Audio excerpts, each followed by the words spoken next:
2013 by General Dramat, and paragraph 2 states the following. Since the commencement of the investigation in this division by various task teams and the Directorate of Priority Crime Investigation, this division has experienced a number of leakages of classified information to the media, which has resulted in the exposure of intelligence assets and operational methodology of the division. Therefore, the Office is currently consulting the Office of the National Commissioner on the request.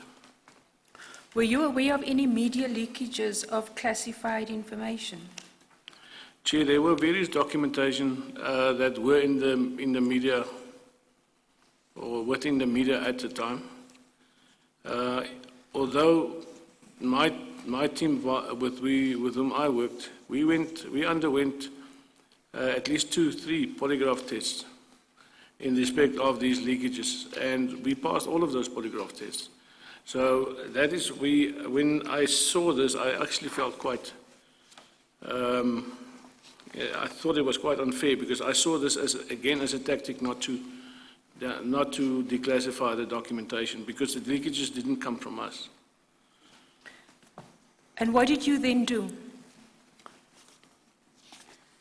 Chair, I have to go back to my statement. In fact, while you're there, you might as well go to the next annexure, which is annexure KDR 30, that starts on page 339. That's correct, Chair. This is now on the response of the letter by General Noble. What is this document? Chair, I'm writing this document to General Dramat in response to the letter of General Noble, indicating that he cannot assist and that he needs to consult the Office of the National Commissioner. And this letter is dated the 22nd of March 2013, is that correct? That is correct, Chair.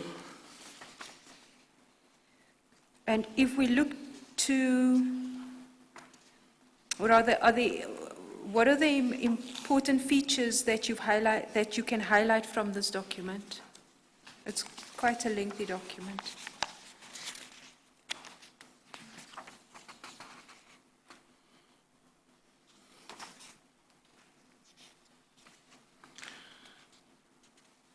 Chair, I would like to share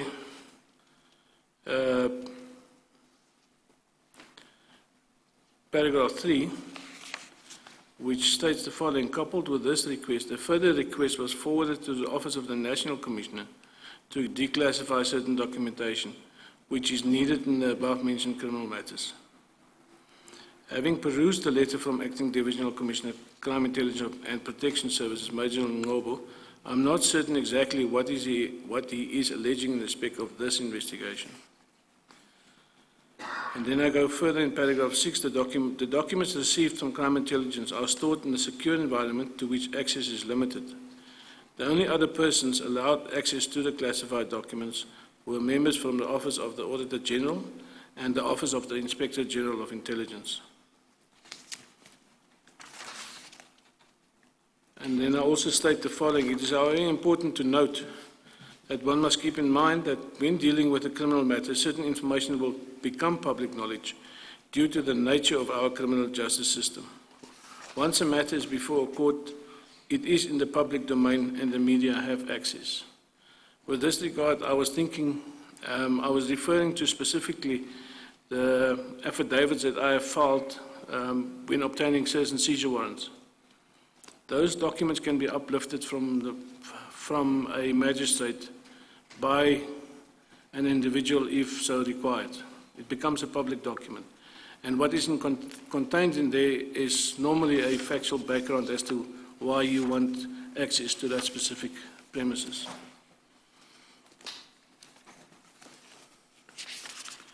And then in paragraph 10, I state the problem with such vague allegations, as stated by Major General Noble's letter, is that it could be used to conceal the fact that certain members of crime intelligence do not want to assist due to their own agendas.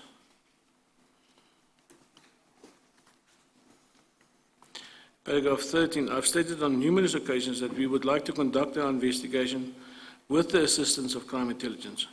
I have submitted several written requests for documents that I need in the criminal matter. I have yet to receive said documents.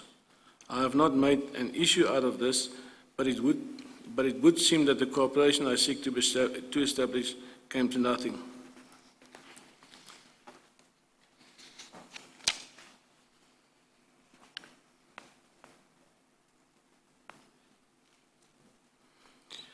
Chair, then in paragraph 14, what is a further concern is that this specific issue, cooperation of witnesses within crime intelligence, was given as one of the reasons as to why Advocate Magwebe stopped the investigation into Silverton case 155 of 7/2011. This was done after consultation with Major General Lazarus in the beginning of 2012. It is important to note that the majority of members I require worked with him during the relevant period on the investigation, so they would become witnesses in the matter. And at paragraph 16, Paragraph 16, I want to reiterate that we need the assistance of crime intelligence in this matter. I have always been in favor of keeping crime intelligence abreast of the situation. This would include their participation in the investigation to limit the exposure of assets and methodology. Without their assistance in this regard, it is very difficult to ensure that assets and methodology are not compromised. They have been given the opportunity to be part of the investigation, but have yet to participate. and this was done as an information note that you prepared to General Dramat. That is correct, Chair. Do you know what General Dramat did with this information note?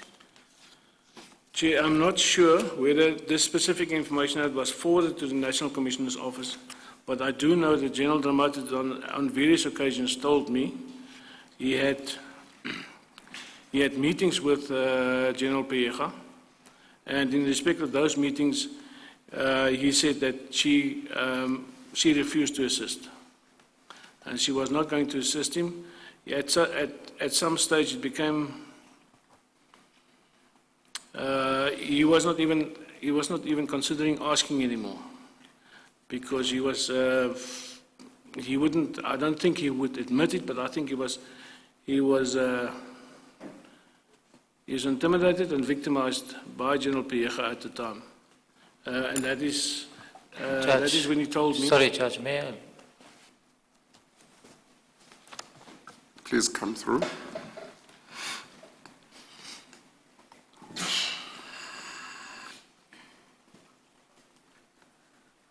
Thank you, Judge, for the opportunity. Yes. I want to lodge an objection, the manner in which the witness is testifying about General Peyega. He's basing it on Objection. He's basing it on hearsay evidence.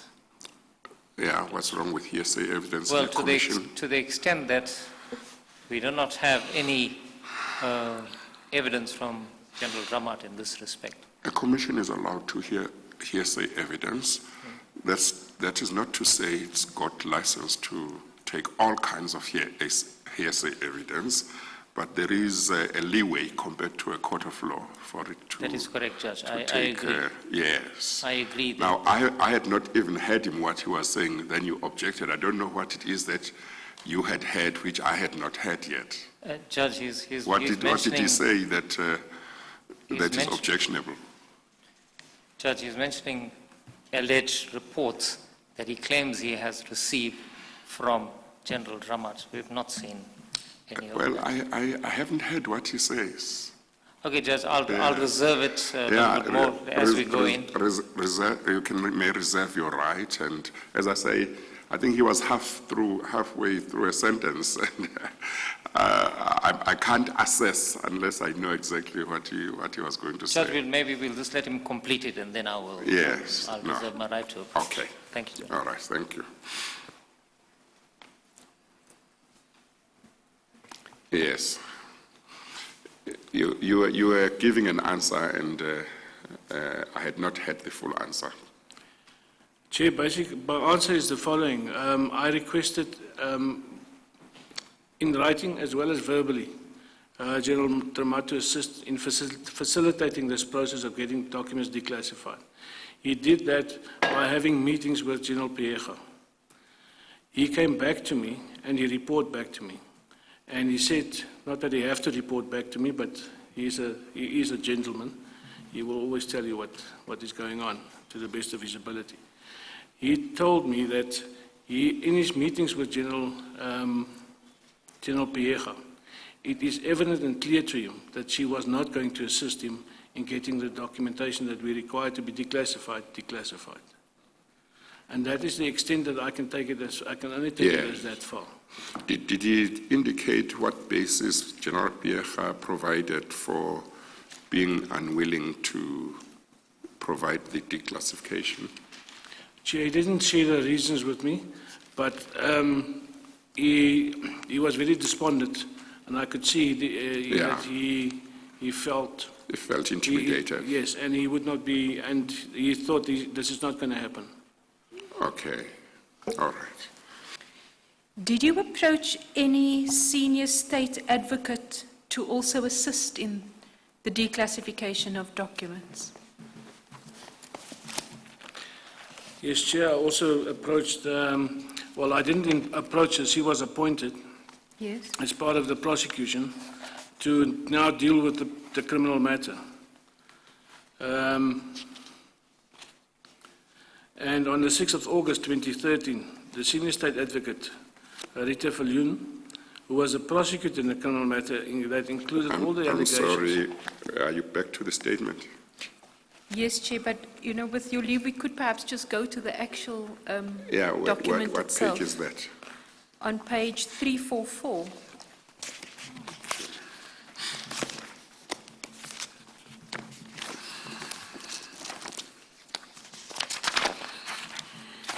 Okay. Is that the document you referred to? That is correct, Chair. What's the purpose of this document? Chair, the purpose of this document was to get documents declassified. Advocate Viljoen wrote this letter under the letterhead of the Special Commercial Crimes Unit, of which he is part. It is dated 6 August 2013, and it's hand-delivered to Major General Ngobo's office. You'll see that we asked for the following members to assist us.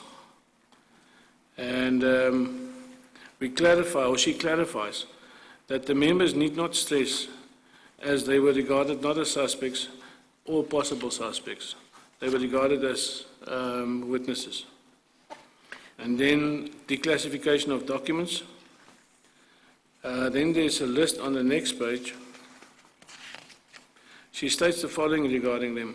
The documents mentioned below will be relied upon as evidence in this matter. It is therefore essential that said documents be declassified for the use thereof in the court of law. And then she lists various documents that needs to be declassified.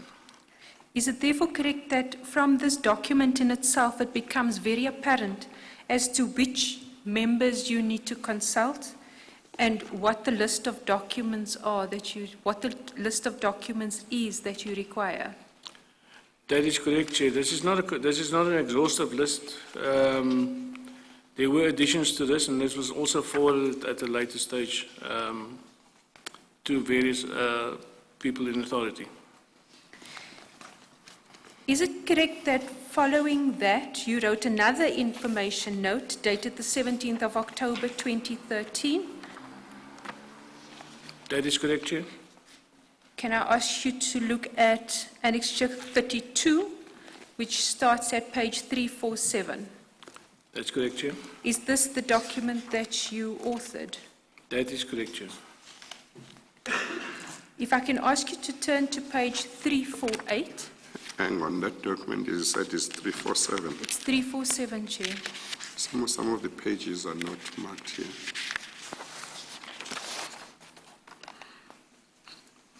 Was there a response to the letter from Viljoen? Chair, I cannot, there wasn't a response, Chair. Not from General Ngobo, no, Chair. Yes. That letter from Advocate Viljoen, that's a letter from the NPA, isn't it? That is correct, Chair. So, and if there had been a response, you expected to have been copied or to have been told about it? Yes, Chair, I would have been expected to. I have not received any document. Advocate Viljoen have not given me any document relating to a response. Yes. Okay, all right, you may proceed. The document that then appears, that starts on page 347, which is annexure 32 to your affidavit, and dated 17 October 2013. Can I ask you to turn to page 348 Yes, Chair. of this bundle? And please read into the record paragraphs 4, 5, 6, and 7. Let's identify the document first. It's a letter from whom to whom, dealing with what subject, and then we can look at a particular paragraph. As it pleases, Chair. This is a document which has been authored by Colonel Rolofse, and it's been addressed to the head of the Anti-Corruption Task Team, Brigadier K. Woodley, and also to Deputy National Commissioner, Lieutenant General Dramat, dated 17 October 2013, under subject title Investigations, Littleton, CAS number 432/11/2011, Fraud and or Theft and or Corruption, and Silverton, CAS number 155/07/2011, Fraud and or Theft and or Corruption, Divisional Commissioner, Mtluli, and others. And this is then a note that you draft. If I can ask you to turn your attention to paragraph 4 of your note, please. Yes, Chair. I just need to mention that this note is in the back of a meeting that happened on the 17th, on the same day, with General Dramat, and based on that, I drafted this this note. Paragraph 4. I approached Major General Ngobo just after his appointment as acting head of criminal crime intelligence, with the view to secure his cooperation in this investigation. My first correspondence was via email, dated 2012-07-05. I did not receive any response to this email, and subsequent requests to meet with Major General Ngobo were also unsuccessful. I then forwarded an SMS to him in late September 2012, which then resulted in a meeting dated 2012-10-02. During the meeting that took place, he assured me that he will assist and appointed Brigadier Skosana as the liaison officer. I was asked to put my request in writing and ensure prompt cooperation. I duly complied and forwarded various requests to Brigadier Skosana. These requests predated the appointment of Major General Ngobo and were merely repeated. This has also been ignored. On 2013-02-13, I again tried to secure his cooperation, the cooperation of crime intelligence, by means of a letter in which I request their assistance in making available members in an attempt to obtain witness statements from them. Paragraph 6. This request was ignored, and this has led me to request your assistance in this matter. In this regard, I requested your office to facilitate a written request addressed to Major Ngobo. This was done on 2013-03-07. Please continue. The response from Major General Ngobo, dated 2013-03-12, indicated that he will not make members available. He indicated that he has escalated the request to the Office of the National Commissioner and that he is currently in consultation with said office. And then paragraph 9, is it correct that you had then requested General Dramat to facilitate a meeting between yourself and Major General Ngobo? That is correct, Chair. And this meeting took place on the 24th of July 2013 at your office? That is correct, Chair. And what happened at this meeting? I then requested that you facilitate the meeting. In this regard, I'm talking about General Dramat now, between Major General Ngobo, you and I. This meeting took place on 24 July 2013 at your office. During this meeting, General Ngobo indicated that he is finding it difficult to fulfill his mandate as he receives requests from this office to assist with the investigation, and then receives communication from Lieutenant General Mtluli and Major General Lazarus urging him not to assist in the investigation. Major General Ngobo was informed by me that I cannot secure his cooperation, that if I cannot secure his cooperation, I have but two options open to me to pursue. This would entail approaching Judge Musha in terms of his appointment to investigate matters relating to DPCI investigations and or seek a subpoena via the courts to secure cooperation from members. And at paragraph 12, lastly. At this point, I can categorically state that I have not received any cooperation from crime intelligence since the re-employment of Major General Henkel late in 2011. In paragraph 9,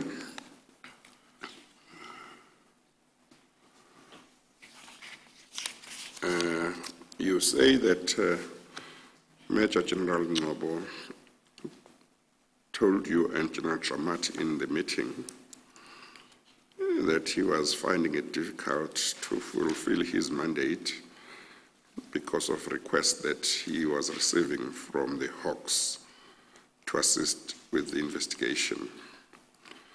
And then he said that, you say he said he received communications from Lieutenant General Mdluli and Major General Lazarus urging him not to assist with the investigation.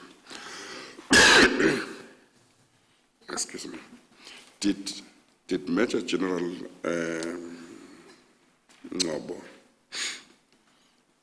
say what the basis was for General Mdluli and General Lazarus to say to him he should not assist? Did he indicate what the basis was for them to ask him not to assist? Chair, he did not directly indicate what the basis were. He actually didn't give any reason. He just stated that, and he left it at that. So I do not know exactly what happened between him and General Lazarus and General Mdluli as to why he would say something like that.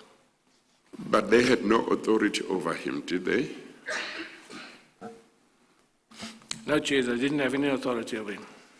So he had no obligation to obey whatever they may have requested him to do or not to do? No, Chair, he didn't have any obligation to obey. Yes. Okay. When General Zulu, as I understand it, replaced General Tobo when he was suspended. Is that right? That is correct, Chair. Back to page 54 of your affidavit. Do you have any knowledge of whether Major General Nobo's suspension had anything to do with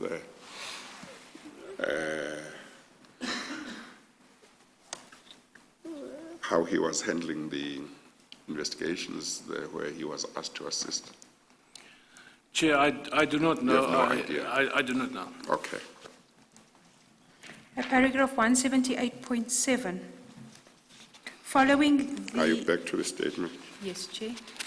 You must announce, so otherwise we don't know that you are back to the statement. Paragraph? Page 54, 54, paragraph 178.7. Okay, all right. When General Zulu came into office, were any steps taken to approach General Zulu? Remember just to let the witness give the evidence. Don't lead him on some of these things. Let the evidence come from him. As it pleases, Chair. Did General Dramat take any additional steps during February or March 2015 after General Tobo left office? Chair, during February and March 2014, General Dramat requested in writing a meeting with Lieutenant General Bongi Zulu. Before you go further, you haven't told me how the meeting between yourself, General Dramat, and Major General Nobo ended. What was the outcome of that meeting? You have said that he said he was finding it difficult to fulfill his mandate, but tell me how the meeting ended. Chair, the meeting ended without a decision being taken. General Nobo didn't agree to assist us with the investigation, or myself with the investigation. Well, are you able to share with me more in terms of the content of the discussion at that meeting, other than just what is in the statement? I would have thought that the discussion would have been quite detailed, because this was a very important issue of declassification. You had experienced lots of resistance or lack of cooperation, and at least ultimately you had a meeting with somebody now, and that I would imagine that he wouldn't just get away with saying, because of you people making lots of requests to me, I find it difficult to do my job. I mean, what kind of response is that? I would have imagined you wouldn't allow that to go unchallenged. Chair, I wasn't, I tried to keep the emotion out of the document, so yes. No. Keep the emotions out, but reason with the man. He is telling you, you people are making too many requests, and he says that's the reason why he's not cooperating. So what kind of response is that? You people, I would have expected you to say, hang on, if we need your assistance, we need your assistance. You must assist us. Where must we go? You have the information. Chair, if you don't have proper reasons not to declassify, classify. If you've got reasons why, tell us why. Chair, you're quite correct. The meeting wasn't just 10 minutes. It was quite a lengthy meeting. And a lot of things was discussed during the meeting.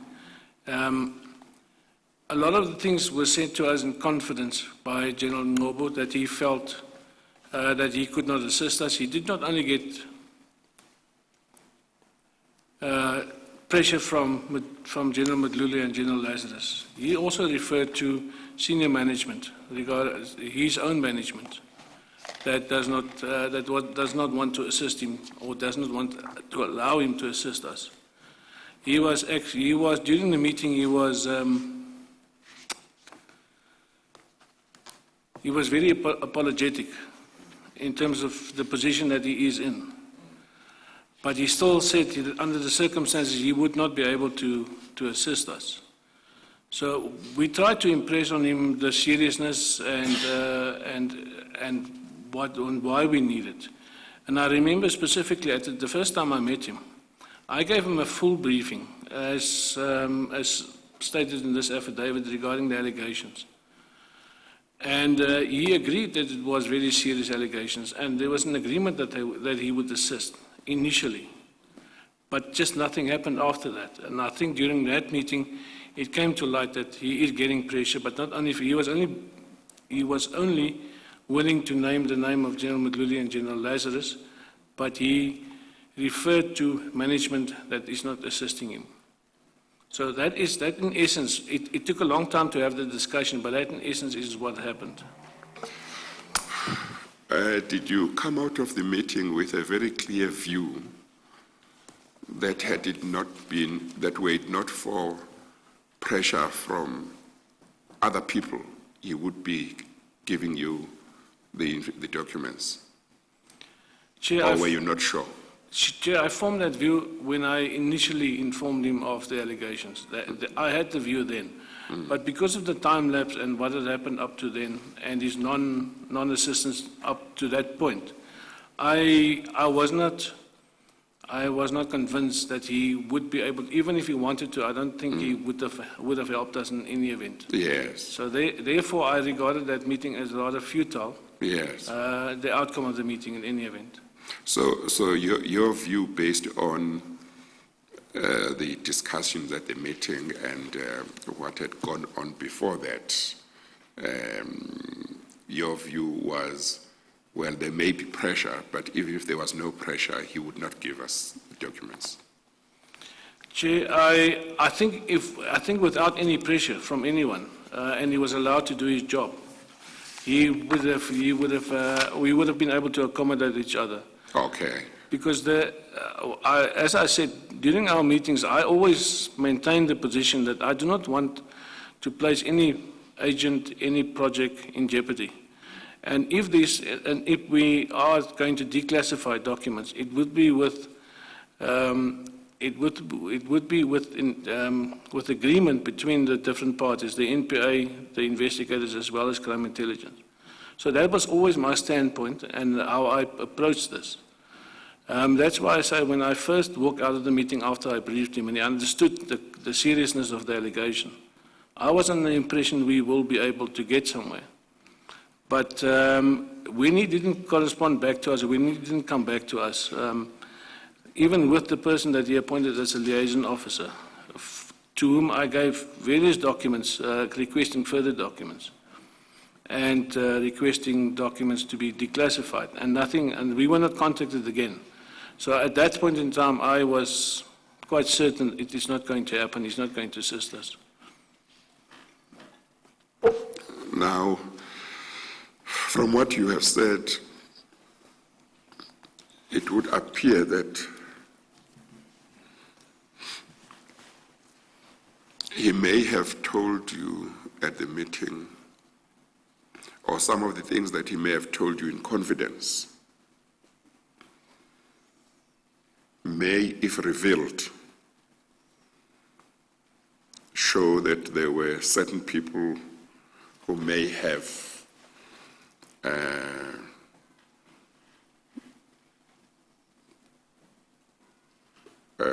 put pressure on him when there were no legitimate grounds for saying documents should not be disclosed to you. Chair, that is the sense that I got. Yes. He was not Giving too much information. Yeah, he did not take us into his confidence as to who these individuals were. Yes. But he did allude to that. Yes. It reminded me of General Mkunazi in Parliament saying there's powers from above that tells me what to do. I'm sorry, just repeat that. General Mkunazi, when he was the acting Commissioner of Police, he gave that response in Parliament saying that he receives orders from above. Yes, So yes. that is the sense that I got when I walked out of that meeting. Yes. So he's not acting as his own man in terms of the Yes. position that he's holding. Yes. I know that Ms. September did announce that the investigators have been able to be in touch with Major General Ngobo now, and probably he would come and give evidence about, among other things, why he did not give cooperation, and hopefully will be able to tell me if there were people above him who put pressure on him not to do what he felt was needed to be done in terms of the work. In other words, if there are people who, without any legitimate reason, said he mustn't declassify documents that should have been declassified for purposes of your investigation. But I think he will come at some stage, and he can then give me information. Okay. Thank you, Chair. Thank you. Chair, going back to any further steps that General Dramat took when General Ngobo left office, are you aware of any further steps taken during February, March of 2014? Yes, Chair, I am aware. I, again, on a request from myself, General Dramat, in writing, requested a meeting with General Bongi Zulu. She took General Zulu replaced Major General Ngobo during the latter's suspension. That is correct, Chair. As far as I know, that Yes. she replaced him. Yes.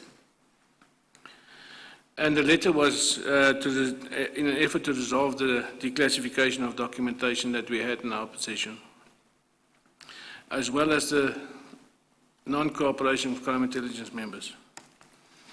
I do see that I state here that General Zulu replaced General Ngobo when he was suspended.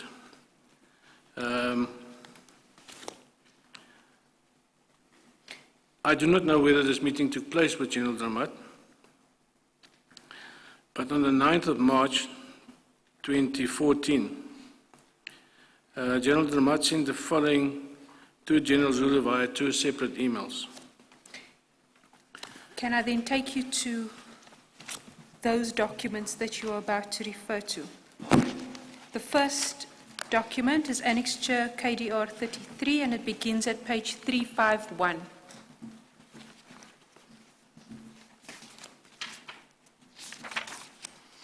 Yes, Chair. This appears to be an email sent from DPCI head on the 9th of March 2014, 03:16 p.m., and it's sent to the Divisional Commissioner of Crime Intelligence, CC Zulu Bongiwe, Major General, subject being request for declassification of documents and assistance with witness statements, Silverton Cass, 155/07/2011. That is correct, Chair. The email, which is really just a covering email, attaches a request for assistance. That is correct, Chair. And could you then turn the page to page 352? Yes, Chair.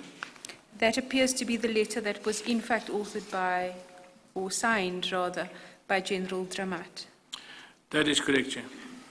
Once again, this is another enclosing letter to the document which follows at page 353. Is that right? That is correct, Chair. And this is the very same document that you read into the record earlier, which was dated the 6th of August 2013, calling for consultation with specific individuals and providing a list of the declassification of documents. That is correct, Chair. It is again the same request from Advocate Viljoen. If we could then go to the next annexure, KDR 34, and that starts on page 355, with the same sender to the same recipient and the same subject title. What is the date of this email, Mr. Roelof, sir? The 9th of March 2014, 3:18 p.m. Addressed, and it is from the DPCI head, which is General Dramat, addressed to Major General Bongiwe Zulu. And if one actually looks to the two annexures, the two emails, enclosing emails on page 351 and 355. So keep the page open at 355, please.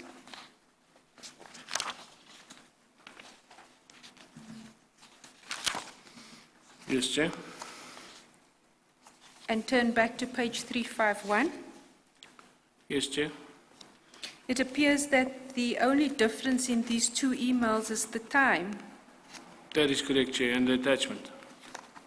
and that appears to be 2 minutes apart. That is correct, Chair. Okay. So it was the same email that was sent 2 minutes apart. That is correct, Chair. It only had different attachments. Excuse me? It had different attachments. How so were the attachments different? Chair, if I'm not mistaken, the first email dealt with the letter from Advocate Viljoen, Yes. and the second email dealt with additional witnesses that need to be interviewed. Okay. And that is then reflected on page 356, is that right? That is correct, Chair. Did General Zulu respond to these communications? No, Chair, she didn't. Did you take any steps after receiving no response from crime intelligence to this date? Chair, I again asked General Dramat to assist and to resend. We're on page 355. And to resend the same request. In September 2014, after receiving no response, this is now 5 months, more than 5 months, I consulted with General Dramat, informed him that I have completed a draft affidavit in which I sought to obtain a subpoena in terms of Section 205 of the Criminal Procedure Act. In order to ensure the cooperation of crime intelligence, General Dramat provided me with the above correspondence, which his office has forwarded to crime intelligence in an attempt to secure their assistance. He requested me to allow him one last chance to secure the cooperation of the various role players. And then on 23 September 2014, General Dramat again forwarded his letter dated 7th of March 2014 to General Zulu. Can I then take you to page 359, please?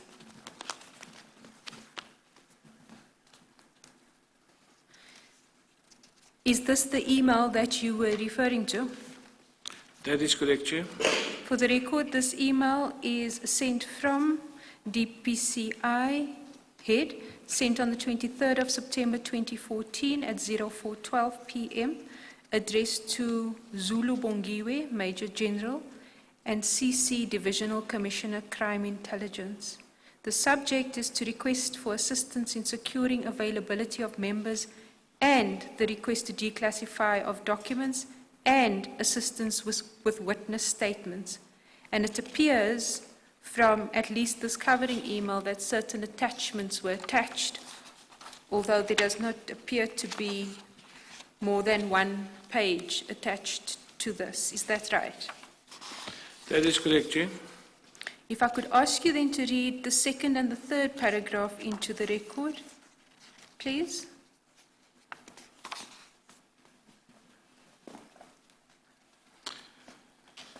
Page 360. 359. 359. Sorry, I just want to...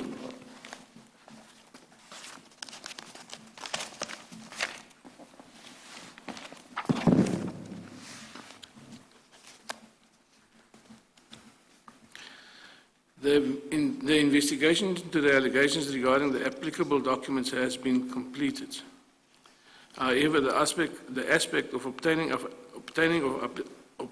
of affidavits relating to the chain evidence by members is delaying the finalization of the investigation.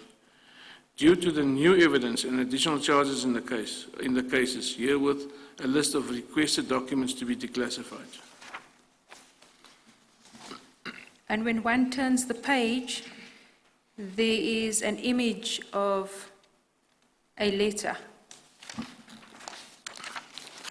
Yes, Chair. Can you please clarify what this particular document is relative to the enclosing email?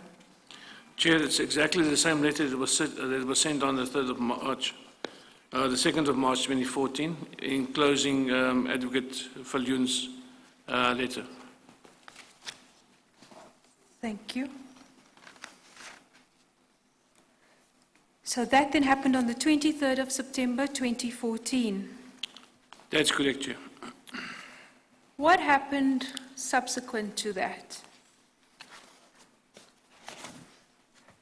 And we are back now on page 55 of your affidavit.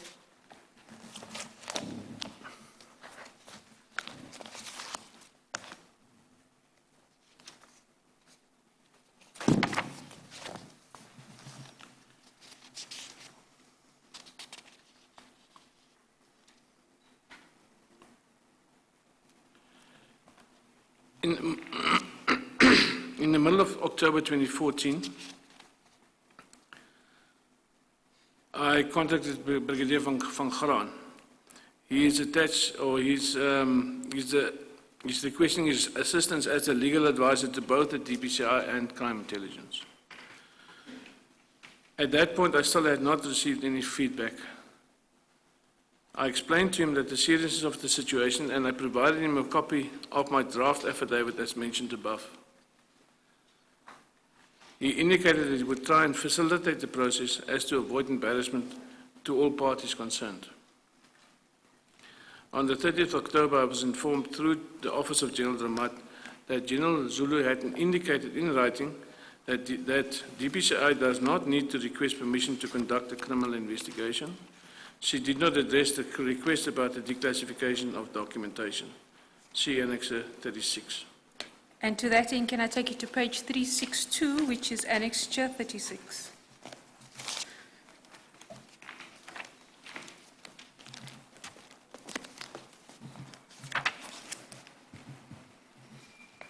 That is correct, Chair. This letter appears to be dated the 30th of October 2014, That is correct, Chair. and it is a letter that has been authored by Major General Zulu to the attention of the National Head Directorate for Priority Crime Investigation, Brigadier Woodley. Please read the second paragraph into the record. Chair, it states the following. Please take note that it is not necessary for you to request permission to this office to conduct your criminal investigation in these matters. In paragraph 3, During your investigation, you must, however, guard against the unauthorized disclosure of classified information. and how did this particular letter impact on the level of cooperation you then received? Chair, I had to provide this letter to the members of CI which I had to interview because they were not willing to discuss anything with me without specific authorization by the head of crime intelligence or the acting head at that time. It is stating the obvious in terms of paragraph 2 that I do not need, it's not necessary for me to request permission. That is true. However, in respect of crime intelligence, the members were not willing to assist because of the previous victimization that they experienced, and they wanted in writing confirmation that they can talk to me. And that's the basis of this letter. However, this letter does not address the question of the declassification. But it certainly opened up the door to you consulting and engaging with the members. That is correct, Chair. In terms of the members that I requested to speak to, he did. We go back to page 55 of your affidavit.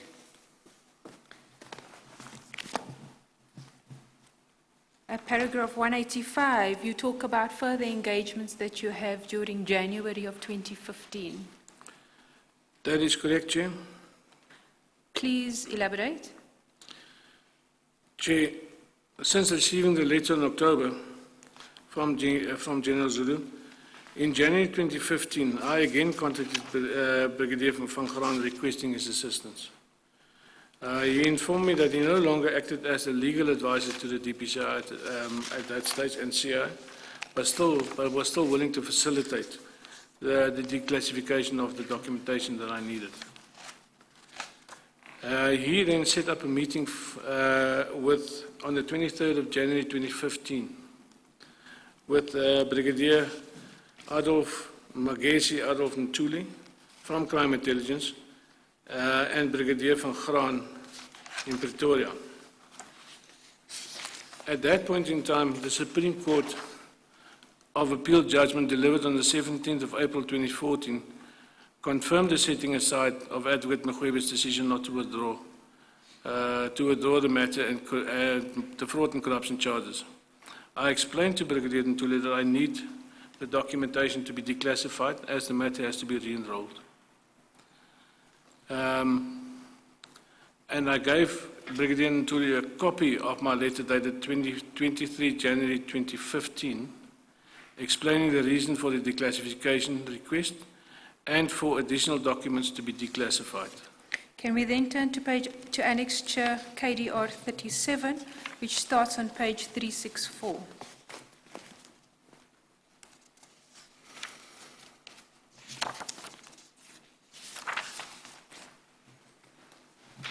Is this the letter that you authored to Brigadier Ntuli, dated 23 January 2015? That is correct, Chair. And this is the document that you referred to now briefly in your evidence? That is correct, Chair. Can I ask you to turn to page 365, please? I'm sorry, what was Brigadier Ntuli's position? Brigadier Ntuli was, I think he was the head of counterintelligence within crime intelligence. In other words, a unit within crime intelligence.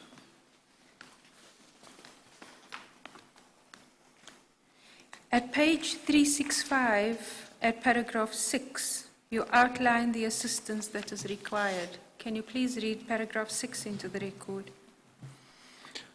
However, prior to such an application, this office would appreciate your assistance in determining the impact the declassification of said documents would have, if any.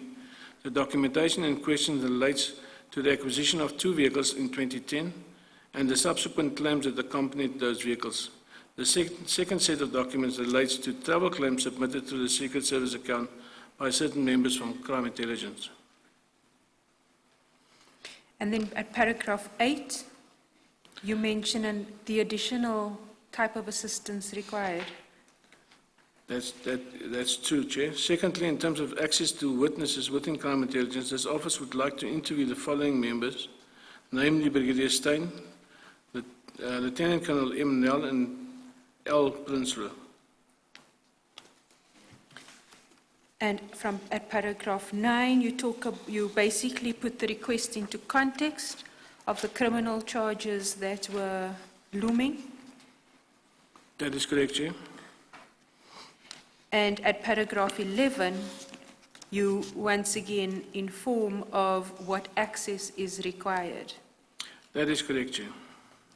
In particular, you list at paragraph 11 applications to CI in terms of which the individuals were appointed, if any, job application. Interviews prior to appointment held with the individuals that were appointed, if any. Appointment letters, any other information relating to the appointment of the above mentioned individuals not mentioned, some of those names being redacted, Chair. Is it correct that this information, or rather to which investigation would this information relate?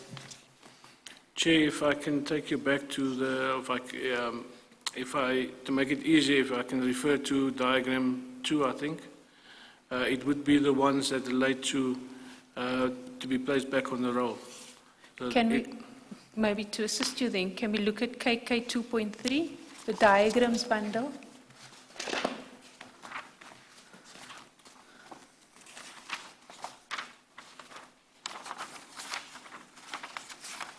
And it may be that you're looking for diagram 5. It may be, Chair. I'm confused at this point in time. But you say it related to the charges that had been withdrawn. That is correct, Chair. Yeah. In other words, the matter, the re-enrolled, yeah. The phosphorus matter. No, it does not relate to the phosphorus matter. Oh, It relates now to the looting of the car and the account. The car and the trip. That's correct, Chair. Yeah, okay. Okay.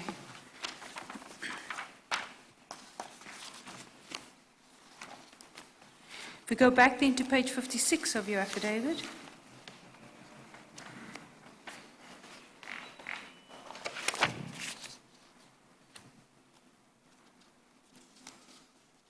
What happened during early February 2015?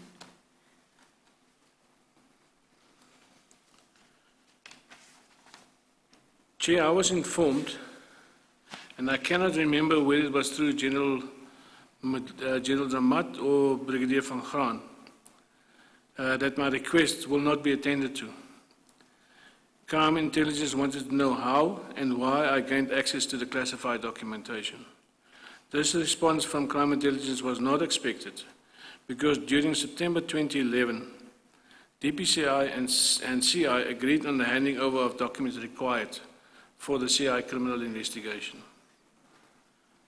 What did you then do? I then contacted Brigadier Chili before that, the request that they were saying would not be attended to was that the request for declassification of certain documents. That is correct, Chair. And what was the reason given to you for the decision that the request would not be attended to? Chair, there weren't no reason was given to me other than a question which I consider as the shifting of the goalpost. A question was asked to me, asked of me, as to how I got into possession of these documents. So that relates to the documents which you had but needed to be declassified. That's correct, Chair. Yes. But did you ask them what's the reason? Chair, I did not ask the reason. Or you had reached a point where you realized asking wasn't going to really. It was not going to assist me, Chair. Yeah. Because at this point in time, I'm now being questioned as to why I have the documentation in my possession. Now, this is now in 2015, February 2015. You had started trying to get documents declassified from when? 2012. From Chair. 2012. So something like more or less 3 years had lapsed. That's correct, Chair. And you are not getting assistance. You are still where you were in 2012 That is correct, Chair. in terms of these documents. But now I'm being asked as how I got hold of the document. Yes. And I mean, this is still the institution crime intelligence. There must be record. They must know how I got hold of the documentation, because that was all dealt with in 2011 already. So the reference to a meeting, an agreement in 2011, to which you refer in paragraph 187 of your statement,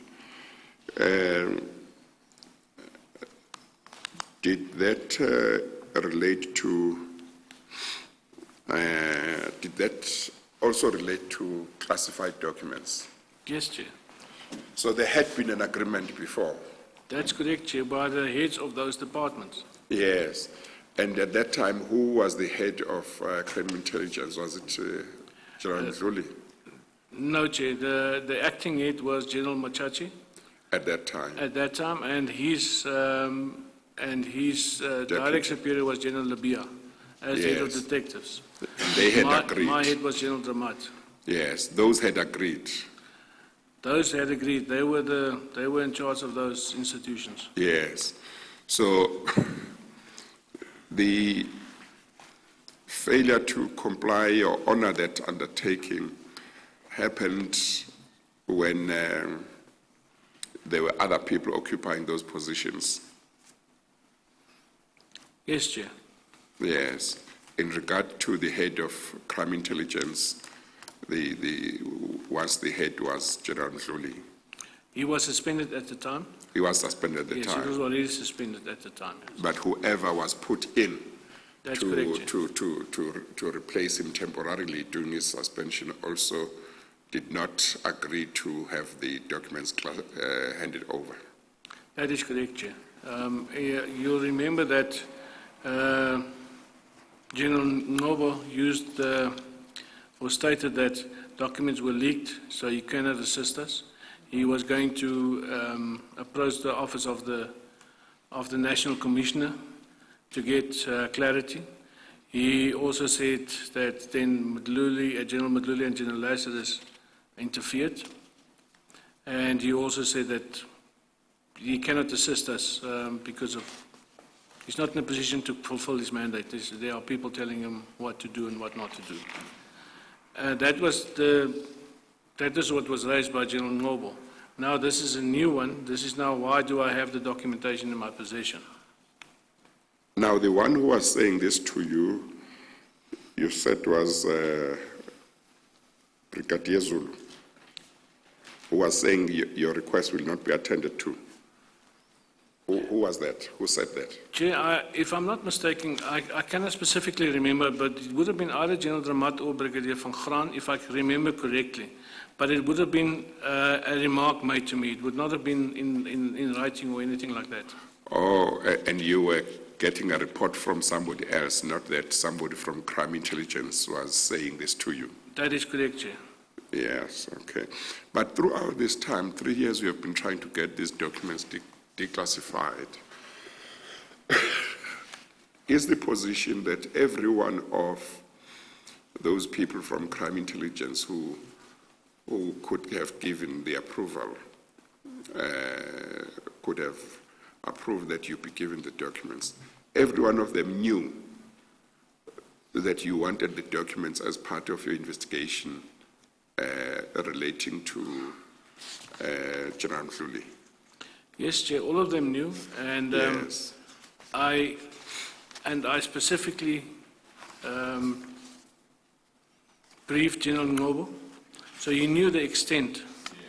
I did not specifically brief General Zulu regarding the extent. I had a Yes. meeting with her, but I didn't specifically brief her, Yes, because I was under the impression that she would, at that point in time, when I spoke to her, that she would know the seriousness of the Yes. allegations. yes, So I did not receive any documentation, and the reason why I was approaching crime intelligence for this was not necessarily to get the documents declassified, but with their assistance, because ultimately the decision to declassify lies with the National Commissioner. Oh, okay. So the approach to crime intelligence wasn't to get declassification, because declassification can only be obtained from the National Commissioner. Or, yes, Chair, or if she delegates someone to do it. Yes. But what you wanted from crime intelligence was for them to hand the documents over to you. No, Chair, I had the documents already. Yes, but remember, you said, I think, there are some that you had Yes, which and needed to be declassified, but there were some that you didn't have which you needed as well. Yes, Chair, it is twofold. It is the ones that I had, I need assistance in the declassification, and the ones I don't have, I need it in a declassified format. Yes, but I just want to make sure I understand. You have made a remark which I understood to mean because only the National Commissioner could declassify, or somebody delegated by him to do so, your approach to crime intelligence wasn't aimed at getting the documents declassified, but it was aimed at getting them to agree to hand over the documents to you. Is my understanding correct? No, Chair, it is not completely correct. Yes. What is the correct position? The position is the following. I approached them to get the additional documentation, and in respect of the declassification, I approached them because I wanted their assistance that we can, because I knew when the documentation would go to the National Commissioner, he or she would say that because that would be the prudent way to deal with this matter, that the National Prosecuting Authority, the prosecutor, crime intelligence, as well as the investigator, get together and decide on the documentation as to what can be classified and what cannot be classified, and that is to mitigate the risk of exposing projects or agents. So that is the reason why I approached them to do exactly what I expected the National Commissioner will do, to get the documents declassified. In that sense, I did not get any joy from them. I was not assisted in that. Okay.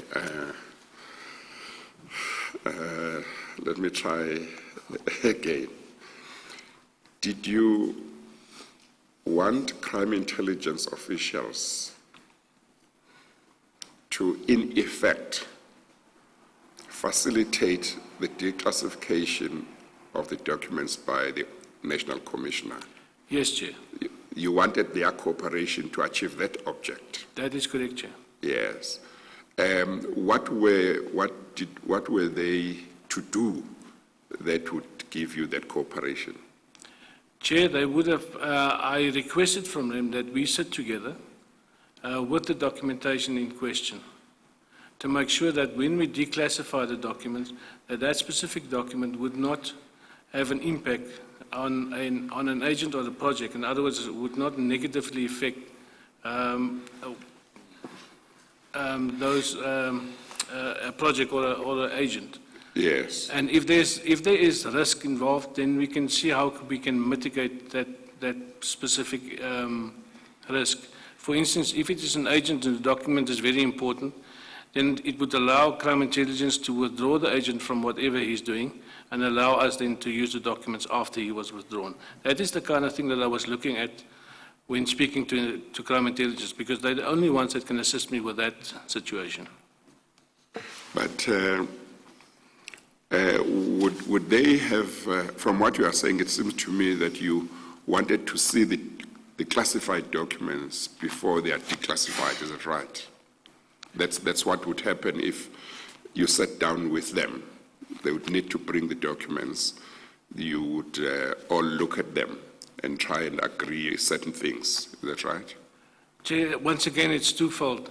I had certain documentation which I received from General Ankle. Yes. So I was talking about the ones in my possession, and I was also referring to the ones that they had in their possession. Yes, yes. In other words, when the ones that they had in their possession, if there's an agreement, then they would release them to me already declassified.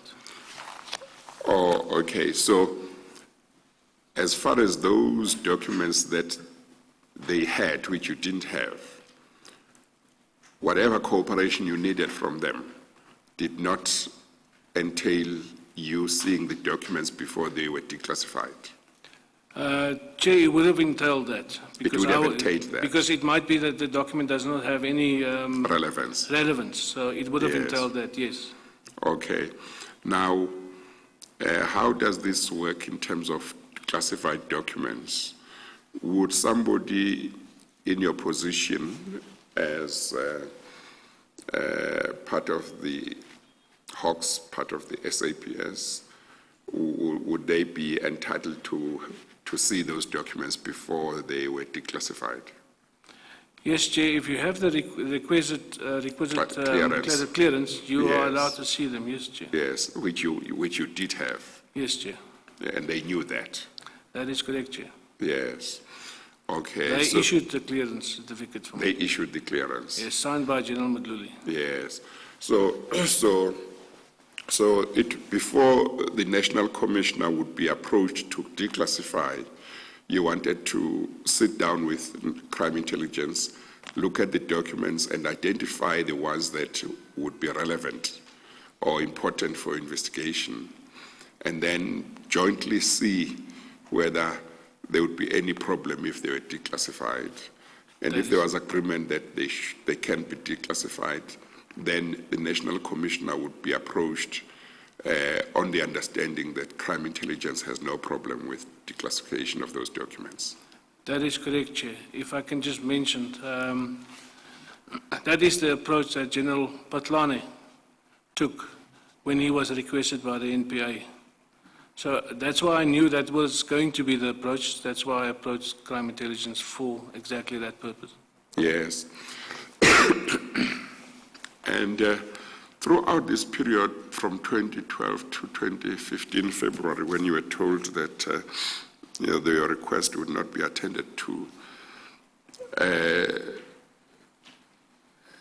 had nobody from crime intelligence ever advanced any reason why these documents should not be made available to you, or why they should not be declassified, or what the justification was for classifying them in the first place? Chair, I've never in writing received any communication as to why the documents cannot be declassified, apart from explaining numerous occasions why I did not steal the documentation. Because that is the only thing that they were interested in. How did I get hold of the documents? And and this thing was kept over my head for a long time, and still is, that they will open up a criminal case against me because I stole the documents.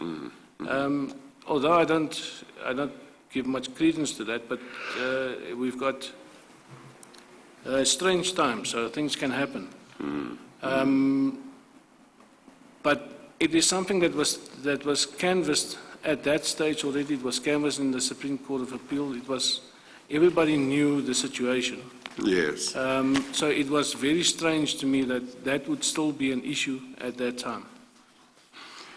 Having gone through this situation for about 3 years or so, from 2012 to February 2015, and seen the lack of cooperation slash resistance to you being given these documents or to the declassification of the documents, were you able to reach some conclusion as to why it was there was no cooperation for you to get these documents or get them declassified? Chair, as I said, from the investigation that I've done, as together with the information provided to by Colonel Naidu, it became clear to me that it is not, the investigation did not only include General Woodley and General Lazarus, but it went much wider than that. And it included very senior people, not necessarily also inside the police, but not outside the police. And I think that is what, I cannot say that is a fact, but that is what I suspect as to what happened, and that is why this has happened in this manner. I cannot see that General Woodley is, or that people will just risk their careers just for General Woodley, except if he has something on them that we don't know about. Yes, but your conclusion was that this kind of resistance or lack of cooperation must be connected with the possibility that this investigation would affect probably other people other than General Woodley, and some of those people being people outside of crime intelligence. That is correct, Chair. I previously already testified regarding Mr. Cecil Burgess, who is a member of Parliament. There was a direct interference by him. These are the kind of things that will come out during this investigation. And I don't think that would have been, that is one of the reasons why this, I'm not referring to that specifically now, but it is examples like that as to why this investigation were not allowed to continue. Yes, okay, thank you. Just in clarity on the one point relating to the crime intelligence input, to what extent is the input of crime intelligence a requirement in order for the documents, classified documents, to be declassified? Chair, it's a difficult question to answer. I do not think that it is a requirement, but I think it will also be very reckless if the National Commissioner does not get advice from them in terms of what can and what cannot be declassified, because of the fact that it can impact on projects and agents. Thank you. So it's Now, sorry. okay. Let me just. The documents that you had with you, in respect of which you also needed declassification, you had looked at them. They had been in your possession for quite some time. Was there anything in them, in terms of the contents, that you thought could affect state security? In my view, no, Chair. It related to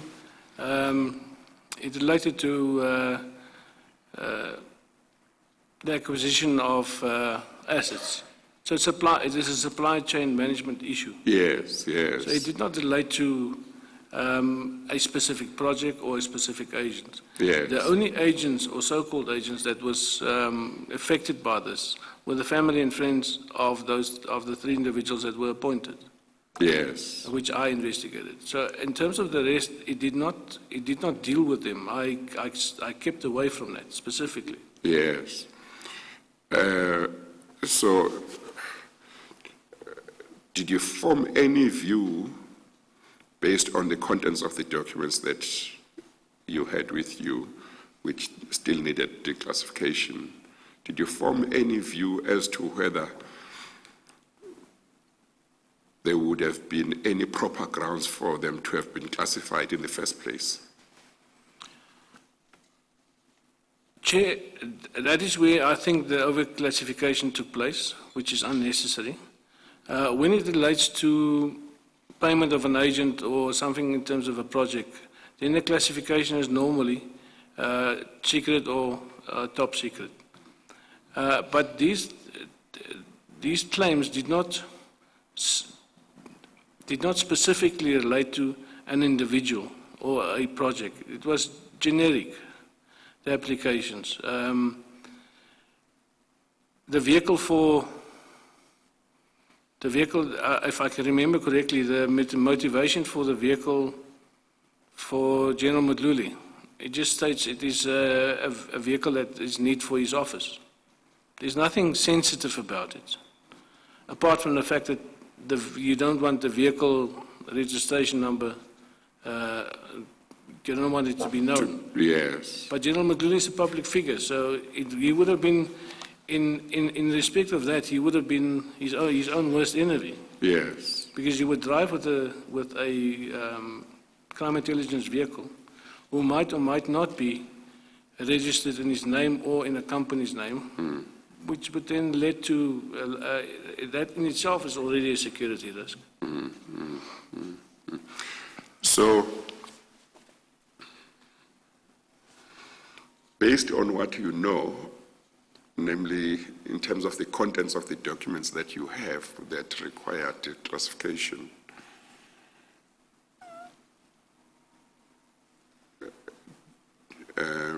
are you able to say whether the refusal to cooperate has no legitimate grounds? I'm saying that, Chair. You are saying that? That is correct, Chair. Is this an abuse of power? That is correct, Chair. It's abuse of power. Yes. Thank you. When you received information during February of 2015 that crime intelligence, that your request will not be attended to, what did you do about it? Did it stop you, or did you proceed to take further steps? No, Chair, it didn't stop me. I tried again. As I said, I contacted Brigadier Chili. He was the legal officer of CI for assistance. Sorry, just for the record, it's Brigadier Dennis Chili.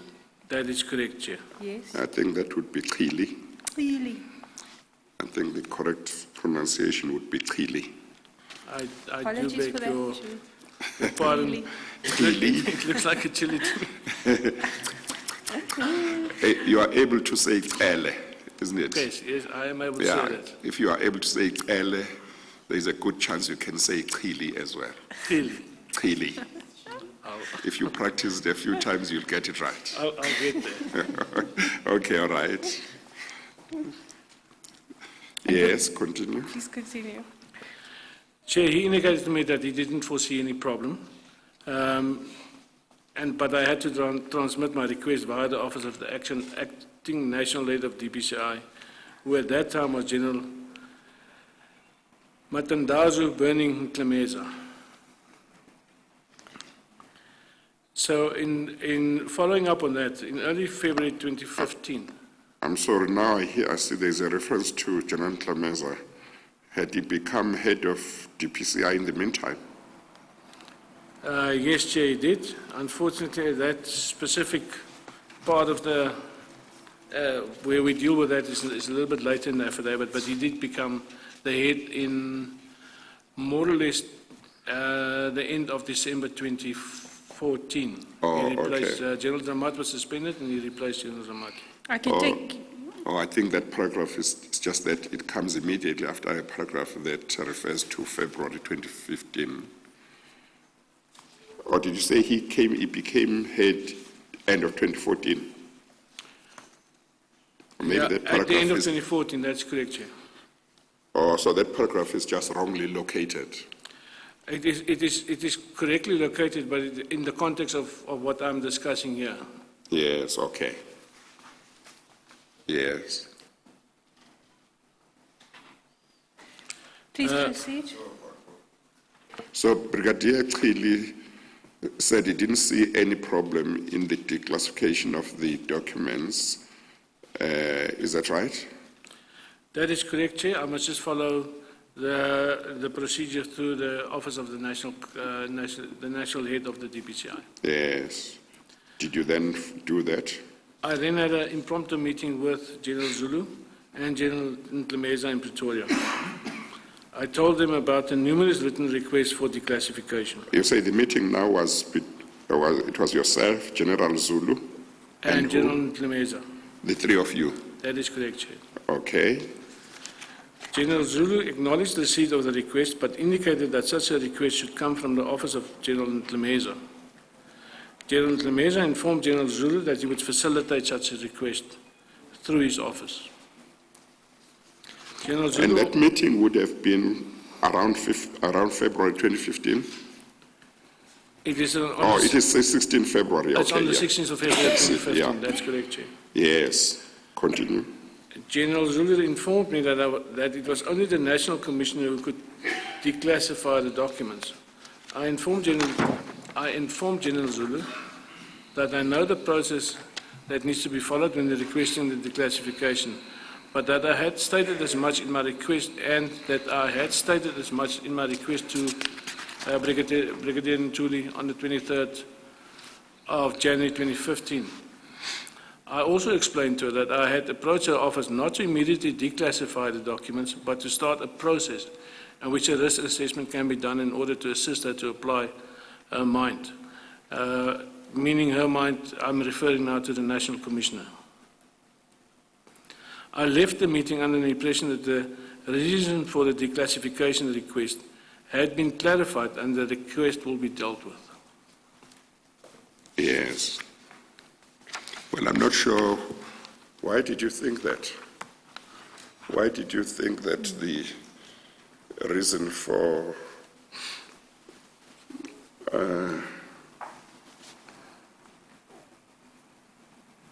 or you say is the reason, it's your reason for the request that you say you thought had been clarified?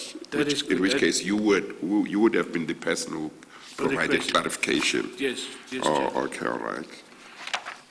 Yes, but the reason that had been given there, no reason had been given there to justify why up to that point you had not been given cooperation, is that right? No, Chair, nothing. Nothing was said to me. You were just told that the request must come through General Ntlemeza's office, That is correct, Chair.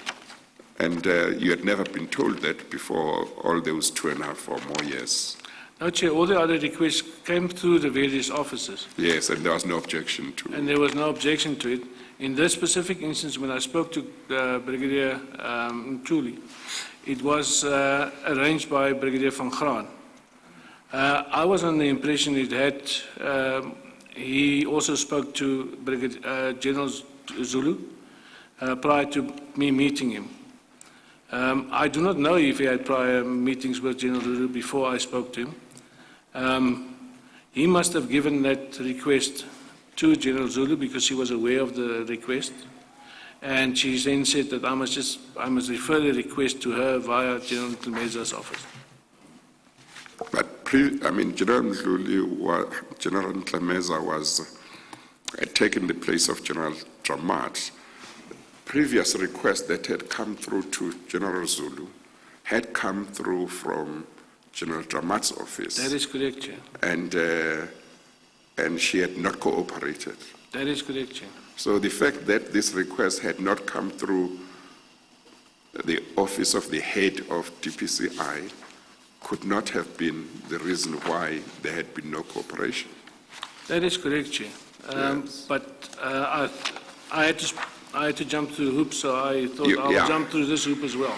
Yes, you wanted to see if there would be a change of attitude now. That is correct, Chair. Okay.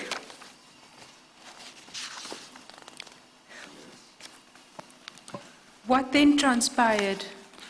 Chair, on the 10th of March 2015, the NDPP informed General Woodley and Colonel Barnard that they will appear in the SEC Cheadle's Commercial Crimes Court on the 1st of April 2015. And what happened, but also in March of 2015? In March 2015, Well, hang on, before you get there, we've got to follow up on this meeting. At the end of this meeting, which involved yourself, General Zulu, and General Tlameza, the meeting ended on the basis that the request had to be made through General Tlameza. I would imagine that after that meeting, you would have pursued that through that office. Did you? And if you did, what happened? Chair, I did. I did not receive anything back. And did General Tlameza send a request to? Chair, I don't know. What I Yes. do know is that I received a request from General Woodley in March 2015, where he requested me to provide a report explaining who had given me the mandate and the authority to investigate crime intelligence, the crime intelligence criminal investigation. Okay, before we get there, let's just finish the one part. So after the meeting that you had had, the three of you, yourself, General Mdluli, and General Zulu, you were supposed to pursue through General Tlameza's office the request. You say you did do that. That is correct, Chair. Yeah, did you do that by way of a letter, email, or whatever that you sent to General Tlameza? Chair, I cannot remember because I cannot find that document Yes. relating to that. But But- what I've done is I've sent the same request through to General Tlameza that I've already given to Brigadier Yes. Ntuli. And did he ever report back to you to say he had sent a letter or passed it on to General Zulu? No, Chair, I didn't receive any letter. The first letter I received was or request that I received was in March 2015. That is now the one from Brigadier Woodley. That is correct, Chair. Now, around about when was it when this meeting was held, of the three of you? Are you able to remember? Feb 2015, March 2015? It was on the 16th of February 2015, Chair. Yes, 16 February. That's correct, Chair. Paragraph 190. Oh, okay. So you, and Brigadier Woodley, what was his position again? Where does he fit in again? Just remind me. Chair, he was the head of ACTT at the time, anti-corruption task team. That fell. He was the direct head. So he was my direct head. He was the national head of the anti-corruption task team based in Pretoria. You were under his section or unit. That is correct, Chair. So he would be the person you reported to. Yes, Chair. I report, normally when in the time of General Dramat, I would report to both of them. Yes, okay. They would give me a call and I would report to both of them. Okay. But ultimately I reported to General Dramat. With General Tlameza, I was reporting to Brigadier Woodley. Only. Only, yes, Chair. Okay. Now, so by the time you got this request from Brigadier Woodley in March, you say General Tlameza had not come back to you to tell you whether he had passed on the request, your request to General Zulu. No, Chair, he hadn't come back to me at that time, no. Yes. Okay, and then you got this request from Brigadier Woodley. Okay, just talk about it. Chair, the request that I received from Brigadier Woodley is I have to provide him with the report as to who had given me the mandate, authority to investigate crime intelligence, criminal investigations. Brigadier Woodley informed me that General Tlameza requested the information. I was not provided with a reason for the request. Was this strange to you that you should get this instruction to provide such a report or explanation? Chair, what I can state regarding Brigadier Woodley, he also did not know the reason for the report. Sorry? What I can state regarding Brigadier Woodley, he also did not know the reason for the report, but it was strange to me. But following from the previous discussion that I had, I'm sorry, I need to follow that. You say he did not know what? now what I'm saying is that when Brigadier Woodley asked me for this report, as requested by General Ntlhameza, he also did not have any reasons, no reasons was provided to him as to why he need to ask me for this report. Or this didn't come from him as such. He was a conduit. He was a The conduit. person who wanted this report was General Ntlhameza. That is correct, Chair. And that's what he told you. And that is what he told me, and based on that, I provided Brigadier Woodley with a report. Yes. But General Ntlhameza had been with you at the meeting with General Zulu. I would have imagined that before that meeting, he would have had a meeting with you where you would have briefed him what this was all about. Did that happen? No, Chair. And You didn't get a chance to give me a briefing before that meeting? Chair, I did brief General Ntlhameza. I'm not sure if I speak about this later in my affidavit, but I did give him a briefing, Yes. a full briefing, explaining exactly what was the allegations and the investigation. He got very perturbed with me, very angry. And But that is after the meeting, that was or you can't remember? that I can't remember. I think it was just after the meeting. Okay, Yeah, okay. but I will have to go back to my affidavit Yes. and listen. I will see exactly what Yes. date did I put down there. Okay, so you prepared a report in accordance with the request that Brigadier Woodley had told you about? That is correct, Chair. Yes, okay. Do you want to take it from there, Ms. September? Yes, Chair. I do know I the see we time are at already. 5 past. I think from my side, I can try to go up to 5. Mr. Rolofse, is that fine with you? It's fine with me, Chair. It's fine with you? Is it fine? Absolutely fine. Okay, let's try and continue. Yes, okay. If I can then take you to Annexure KDR 38, which is starts at page 371.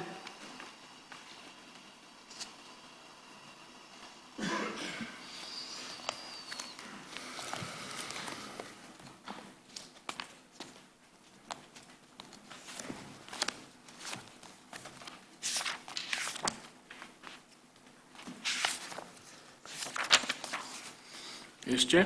This appears to be an email that is authored by yourself, sent on 19th March 2015 at 15:39, sent to K. Woodley, Brigadier, and there are 2 individuals who are CC'd with 1 attachment. It appears that this particular communication not only attaches the document which you prepared, but can I ask you to read paragraph 3 into the record, please? I will do so, Chair. Paragraph 3. I would also, that is the paragraph that you're referring to. I Yes. would also like to make a formal request to brief General Ntlhameza regarding this matter. He needs to understand the essence of the matter and that it's purely related to alleged criminal activities. One cannot continuously rehash the same issues over and over again. If I can then ask you to turn to the next annexure, which is Annexure 39, beginning on page 373. That's correct, Chair. This appears again to be a document that is authored by yourself, dated 3 February 2014, addressed to the head of Division Crime Intelligence. Is that right? That is correct, Chair. This is a draft report that I drew up and provided to Brigadier Woodley for his signature before it went to General Ntlhameza. Do you know whether or not your communication was in fact sent to the office of General Ntlhameza through the office of Brigadier Woodley? Chair, I cannot at this point, and Well, maybe you should. He would have sent it through. I cannot remember whether I received any confirmation of the document, because later on he does speak to this. So let me take you then to paragraph 194 of your affidavit. Hang on, before that, I saw that you said you prepared the document as if it was his, that is Brigadier Woodley. So, but I see that the document appears to have your name. Have I lost you, or? No, you're quite correct. Yes, Chair. yes. So I thought if you had prepared it as if it was coming from his office, you would have his name. I prepared it as if from Brigadier Woodley's office. But I would be the person that would be on the left-hand side top as a person to be contacted if there is an inquiry. Well, unless I'm confusing the documents, the one that we just looked at, I think, has your name at the bottom, where I would have expected you to put Brigadier Woodley's name if the idea was that you were just drafting it for him. Chair, do you refer to What page were we on just now? 375? The one that we have just looked at. Yes, Chair. That's the end of that particular document, signed off by Mr. Rulofsa. Chair, I think what happened is I used one of the old documents that I had, one of the drafts. So this would have been corrected by Brigadier Woodley before he sent it off to General Clemeza. Oh, okay, all right. So what you expected was that he would convert the document that you provided to be on his letterheads, and then he would put his name at the end. That is correct, Chair. He would have given it to his assistant to do that, to do those changes, yes, Chair. Yes, but you don't know whether he did that and passed that and sent that to General Clemeza, or do you know? Chair, he did say to me that he did it. I did not see a confirmation, but he did inform me that he did send it on to General Clemeza. Okay. And so going back to page 57 of your affidavit, did you follow up with Brigadier Woodley in regard to this communication? Yes, Chair. On the 30th of March, I sent an email to Brigadier Woodley requesting feedback. Brigadier Woodley informed me that he was also awaiting feedback in respect of the document that I provided, or the document that he provided as was requested. At the time, I had to attend to two matters that were due in court on the 1st of April 2015 and the 2nd of April 2015, respectively. The one matter related to the pending prosecutions of Colonel Barnett and General Lazarus, which was already before court, and the other matter related to the re-enrollment of the General Woodley matter on the 1st of 2015. Let's go back to your report that was requested by General Clemeza through Brigadier Woodley. As I understand your evidence, General Clemeza wanted to know where you got the authority from to investigate crime intelligence people. Is my understanding correct? That is correct, Chair. Now, was that something, is that the normal kind of thing that the head of the Hawks would ask any member of the Hawks who was doing an investigation? Chair, I think at this point in time within the SABC, there's a misconception as to as to management's role in investigations. Yes. The investigation or a criminal investigation is conducted in terms of the Criminal Procedure Act, the Constitution, and the South African Police Act. Yes. Now, there is a growing concern in me regarding that, in that senior management thinks sometimes that they are the individuals that would tell you what to and when to investigate something, not taking into account the various acts that does exist and that does deal with this. So I do not know whether that was his standpoint for asking this. But he was welcome to ask the question, Yes. and I would have explained to him, because there was nothing untoward in terms of the investigation itself. Yes. Well, I understand that question to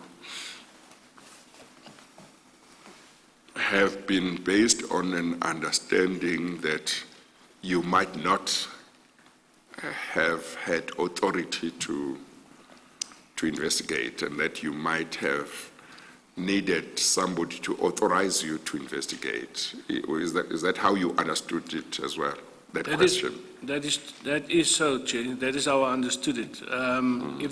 If a crime has been committed, the authorization to investigate that follows from the acts. It doesn't follow from a member from SAP saying now you can investigate that or now you can't. It falls within the mandate of the DPCI. I was requested by General Madrama to do the investigation. So, to me, there was not even it was a non-issue. Now, how did you respond to this question in the document that you prepared without reading it, just the gist? Chair, what I've done is, in that report, I would have explained to him again the background as to this investigation. In other words, as from August 2011, how the investigation came about, how we were approached by members of crime intelligence, and what we subsequently found after speaking to them and our further investigation. That would have been the background of my letter, together with the agreement with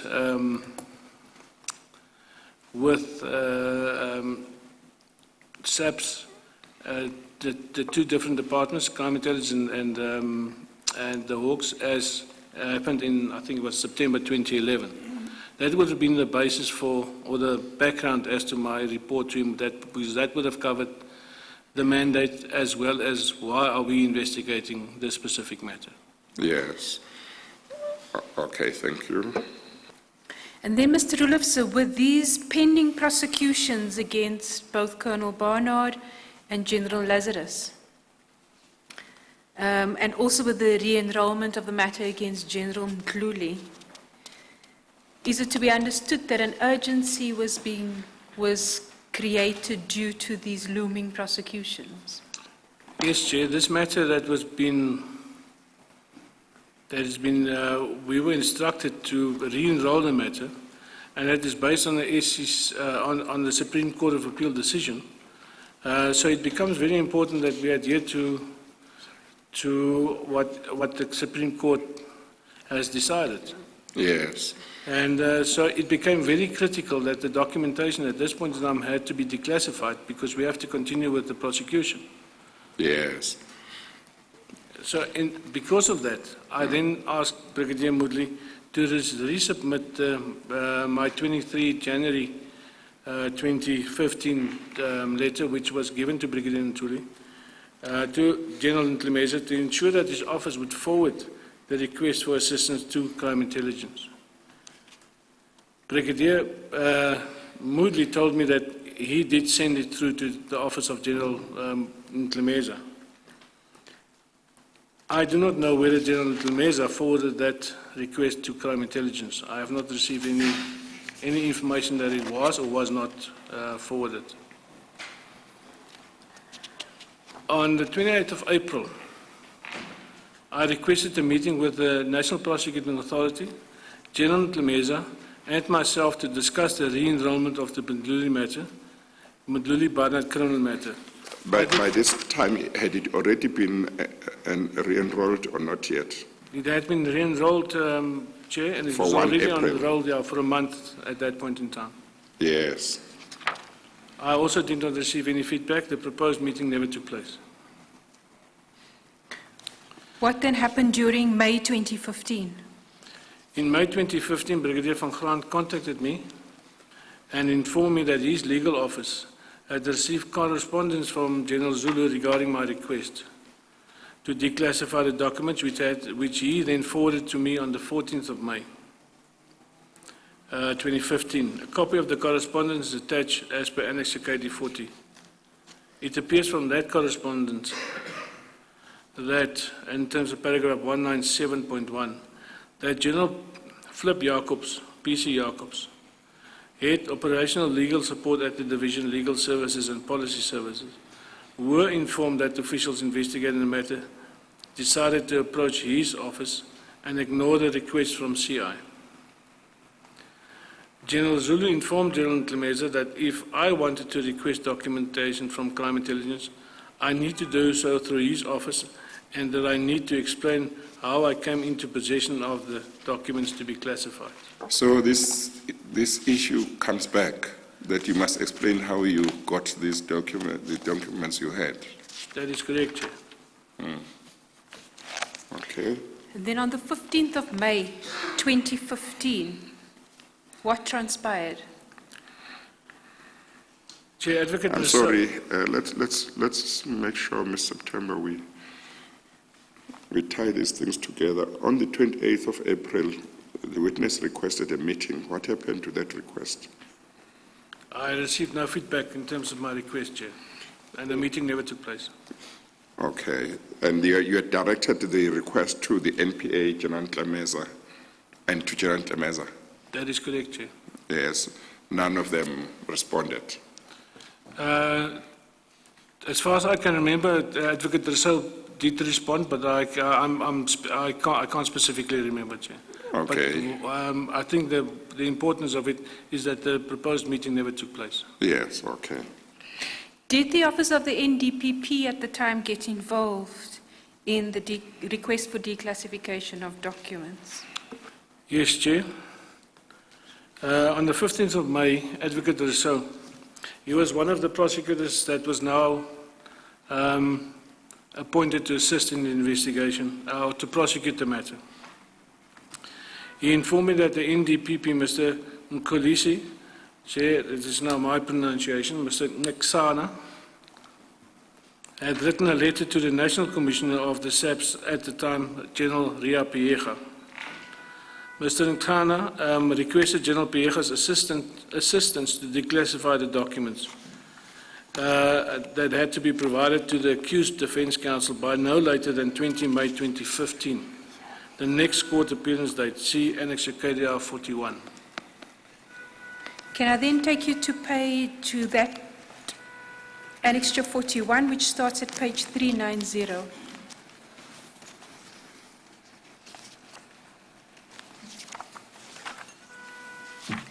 Is this the document that you are aware of, which was authored by the NDPP's office, Mr. Polisi Kwasana, dated 14 May 2015, and addressed to the National Commissioner of Police, who at the time was General Piecha? That is correct, Chair.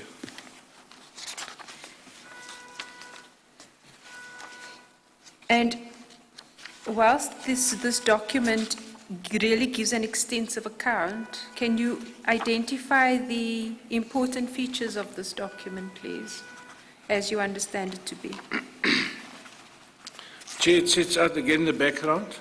Yes, I'm sorry. Will it say anything that he hasn't dealt with? I imagine the background and the reasons must be the same as the reasons he has told us about. Indeed. Unless there's something new that hadn't been there before. For that Otherwise, I don't want us to go back and say something, deal with something that he has already told me. No problem, Chair. If I can then ask you to turn to page 396. Chair, if I may, I would also just like to refer to paragraph 10 on 393, where the NDPP is saying... Is that at 396? No, I'm referring to paragraph 10, 393. 393. Okay, let me get there first. Yes. This is the NDPP saying, it is my understanding that there is no reasonable risk that the declassification and disclosure for official purposes might constitute a breach of state secrets, methods or police investigation, and the identity of informers. Is it correct that at paragraph 13 on the next page of 394, Mr. Hasana informs about, or rather confirms, the your communication with Brigadier Ntuli dated the 23rd of January 2015. That is correct, Chair. And then can I take you to page 396 at paragraph 20? The document then puts a date deadline, which is relative to the next court appearance, and requests as follows. Kindly take note that a copy of the classified documents would need to be provided to the defense by no later than the next court appearance, namely 20 May 2015. And in paragraph 22, it informs that the investigating officer, Colonel Rulofse, can provide access to the relevant official delegated to declassify the documents as per Annexure A, a copy of which appears to be attached from pages 398 to page 401. Is that That is right? correct, Chair. Do you have any comments to the date on which the documents ought to have been provided, and also the assertion that you could assist in this regard? Chair, I have not, I haven't received any feedback regarding this request. No documents were declassified. And on the 20th of May and subsequent after that. The document from Mr. Ngasana to the National Commissioner is quite comprehensive. That is correct, Chair. How many pages is it, Ms. September? It appears to be 8 pages, Chair. Yeah, it's The quite, signature on the it's 8th. quite extensive, and its subject is includes a request for the declassification of documents, and is addressed to Ms. Piecha, who was the National Commissioner of Police at the time. What is it dated? And the date must be at the. The date of it appears on page 397 as 14 May 2015. Yes. As far as you know, was there ever a response from Ms. Piecha to Mr. Ngasana? Chair, I'm not aware of a response to the NDPP. I was also not given a response from the NDPP. What I can say is that nothing happened. Yeah. The request was not honored. What was the date of this document again? 14 May 2015 of Mr. Hasana's document. Yes. Yes. 14 Okay. May 2015. He then left the NPA in, I think, August 2015, if I'm not mistaken. He has given evidence here, and there's a judgment in the constitutional court about his departure from the NPA. So this was May 2015. 14 May 2015. 14 May. So he might or might not have had time to share with you whatever response might have arrived, if it did arrive. We don't know. Chair, that is so, but I would have expected that the prosecutors in the matter would have shared the response Yes, to me. if there was a response. And if there was a response either way, where it was now, yes, we Yes. can declassify or not, we cannot declassify, I would have been Yes. informed of that. Yeah. Yes, continue. Mr. Rulofse, what happened then 3 days later on the 18th of May 2015?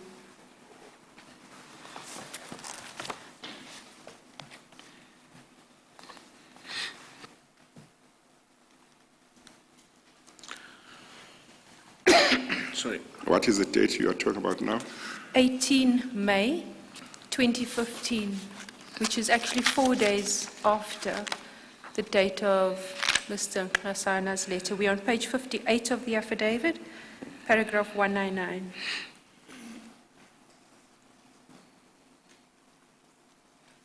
Chair, on the 18th of May, Brigadier Woodley informed me that he had to attend a meeting with General Piecha regarding the request from the NDPP. Brigadier Woodley asked me to compile a report setting out first how the documents came into my possession, and secondly, provide General Priega with copies of the classified documents in order for her to apply her mind to the request. The original documents would then be supplied once she has made a decision.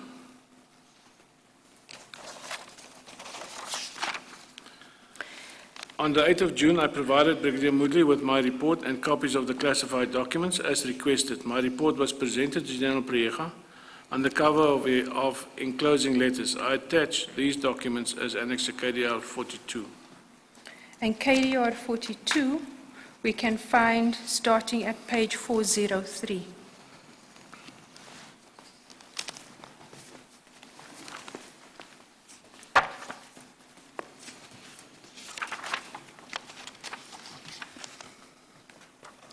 That's correct, Chair. The document that appears at 403 is signed by Major Gen, or not signed, but it is marked for signature by Major General Ntlameza. It's dated the 9th of June 2015, and it's addressed to the National Commissioner of Police by That is subject title Declassification of Classified Documents. That is correct, Chair. And the document that is enclosed with this document, please identify it.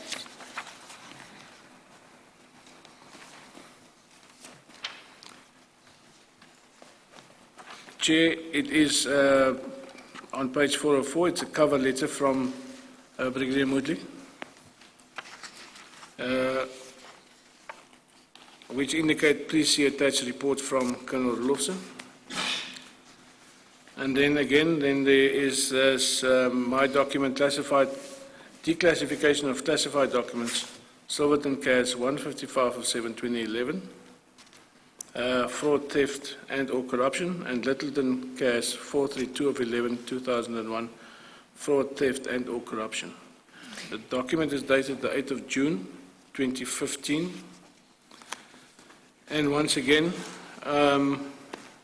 I explain how it came about that we did the investigation, where we received the documents from, and I gave a background as to the allegations that were made. If one then turns to the next annexure, which is annexure 43 at page 424, this is a communication that has been sent to Major General P.R. Vuma, dated 10 June 2015. What is the purpose of this document for purposes of your evidence? Chair, this is not, it wasn't a document that was sent. This was a document prepared by Captain McLean, who was a warrant officer at the time. I requested him to take per hand the documentation requested, in other words, the copies of the documents that needs to be declassified together with the report to the Office of the National Commissioner. And who was the National Commissioner at the time? It was General Priega. And what happened when General Vuma attended the office to deliver the documents? Chair, she received the documents and she signed for the documents on the 10th of June 2015. What then transpired on the 19th of June 2015? If you go back to page 59 of your affidavit.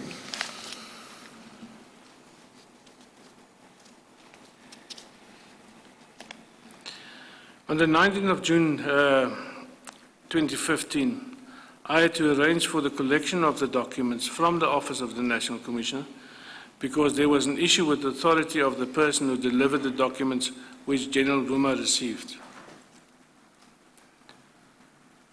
So it was not accurate when you said that on the 10th of June 2015, all was good and well for receipt of the documents by the Office of the National Commissioner. Chair, it was received by the Office of the National Commissioner via General Vuma on the 19th of June 2015. In the meantime, I have been reprimanded by General Ntlameza for sending Warrant Officer McLean at the time to the Office of the National Commissioner to deliver the documents. Because I still do not know exactly the reason why. I don't know whether Warrant Officer McLean wasn't fit and proper to go and deliver the documents, whether his rank was not high enough. it just didn't make sense to me. And in terms of that, I was then given an instruction to get the documentation back from the Office of the National Commissioner on the 19th June 2015, during which those documents were then collected again and came back to my office. So you had caused the relevant documents to be taken to the Office of the National Commissioner, and General Vuma was the person in the Office of the National Commissioner who had received the documents. Is that right? That is correct, Chair. But after that, you were reprimanded by General Tlemeza for sending whoever you sent there to take the documents there. Is that correct? That is correct, Chair. And what was the basis for reprimanding you? I'm still trying to find out, Chair. But when he spoke to you, what was his objection? Was it that those documents had been taken there, or was his objection the identity of the person that you sent to take the documents there? Or was it that you sent those documents there without going through his office? Chair, the documents were sent through his office. The cover letter was prepared by his office.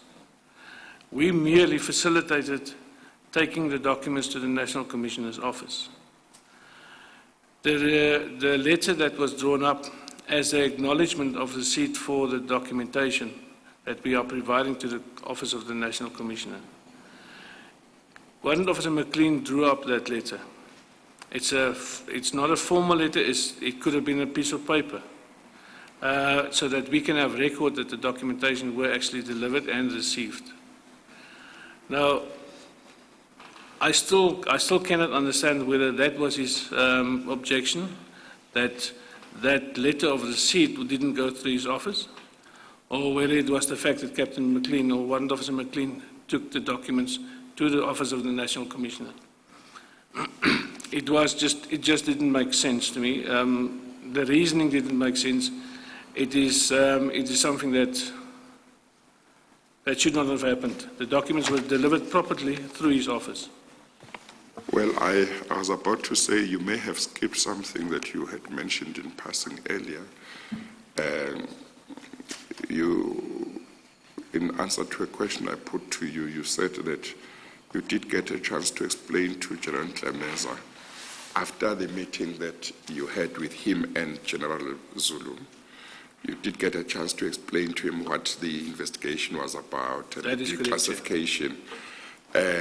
But I think you said that his reaction was not good. Do I want to cover that, because I think we may have passed that now.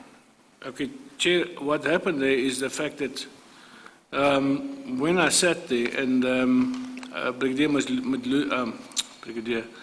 Woodley was with me, he attended the meeting with me. General Tlemeza said to me the following, and this is not verbatim, this is how I remember this. Yes. He said to me that, why are we investigating this? The previous crime intelligence stole, and he referred to one individual that was locked up from the previous regime. He referred to Eugene de Kock. And you allowed him to do this. It's now our time to do it. And I was taken aback. I thought to myself, what are you talking Please about? Just repeat again. I know that you said you're not quoting him, but just repeat the substance of what he said. Chair, the substance basically boils down to it happened in the previous government. People stole, and why am I investigating what is happening now? It is now something to the effect is now my time or our time to eat, and I just sat there and I thought, this is not happening. I'm not hearing correctly. I left the office together with Brigadier Woodley, And What was Brigadier Moody's reaction to what you heard? Did he hear it? it was the same, Chair. But what did you or Brigadier Woodley say in response to this? Chair, what do I say in response to that? I mean, it is a nonsensical remark. It's not going to take me forward. All that's going to happen is that we will get into some other altercation. An argument. So I wasn't prepared to go into that into that kind of thing. So shortly after that we left. So basically, he didn't want the investigation to continue. He wanted it to be stopped. That is correct, Chair. He wanted it to be stopped. Because based on what he said to you. That is correct, Chair. I didn't mention this earlier. It is mentioned later in the affidavit. He was a friend of General Woodley. He was a friend. A friend of General Woodley. And if further my testimony, you'll see that I deal with his assistance with the forced arrest matter, as requested by General Woodley. So, and in that sense, I wasn't surprised that he didn't want us to continue. I was surprised by the words that he used, or the reason that he used. Yes. And after that remark, that was the end of the meeting. That was the end, Chair. There's no point in meeting any further. But prior to that, And he meant it in all seriousness. Chair, I remember him vividly standing up and grabbing his jacket and sitting back down again, and he said that I can only work with people that I can trust. So that's what he said. That is what he said. So it is, to me, it was not the kind of reaction I expected. It was not the kind of treatment and reaction that I received from General Ramat. So I wasn't used to that kind of thing. So effectively, his remark was, allow us to eat. It's our turn. That is correct, Chair.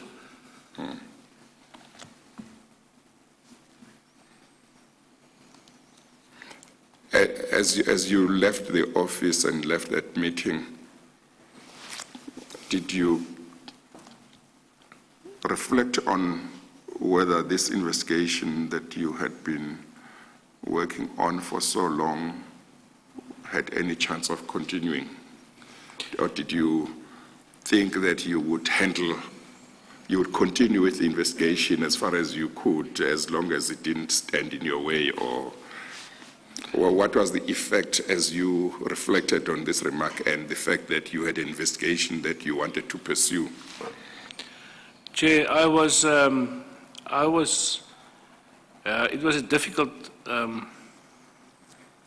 difficult meeting to attend.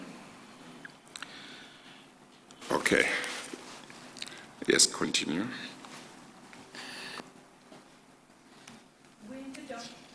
Sorry, Mr. Roelof, so when the documents were then collected from the office of General Piega, was it resubmitted at a later stage? Yes, Chair, it was resubmitted. Can I ask you to go to Annexure 44 at page 426, please? What page? 426. Okay.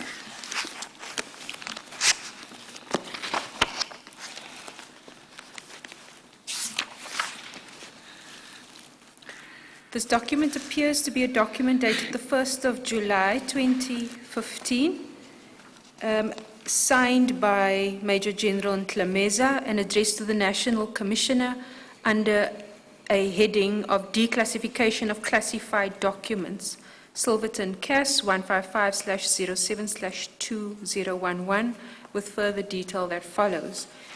What is this document, Colonel Roelof, sir? Chair, this document is again a cover letter for the same documents that I have to provide to the Office of the National Commissioner. This document, the difference between this document and the previous one The previous one was generic in saying that enclosed, please find the following documents. This document prepared by General Lemessurier and signed by him, if I may, to read into the record, says the following.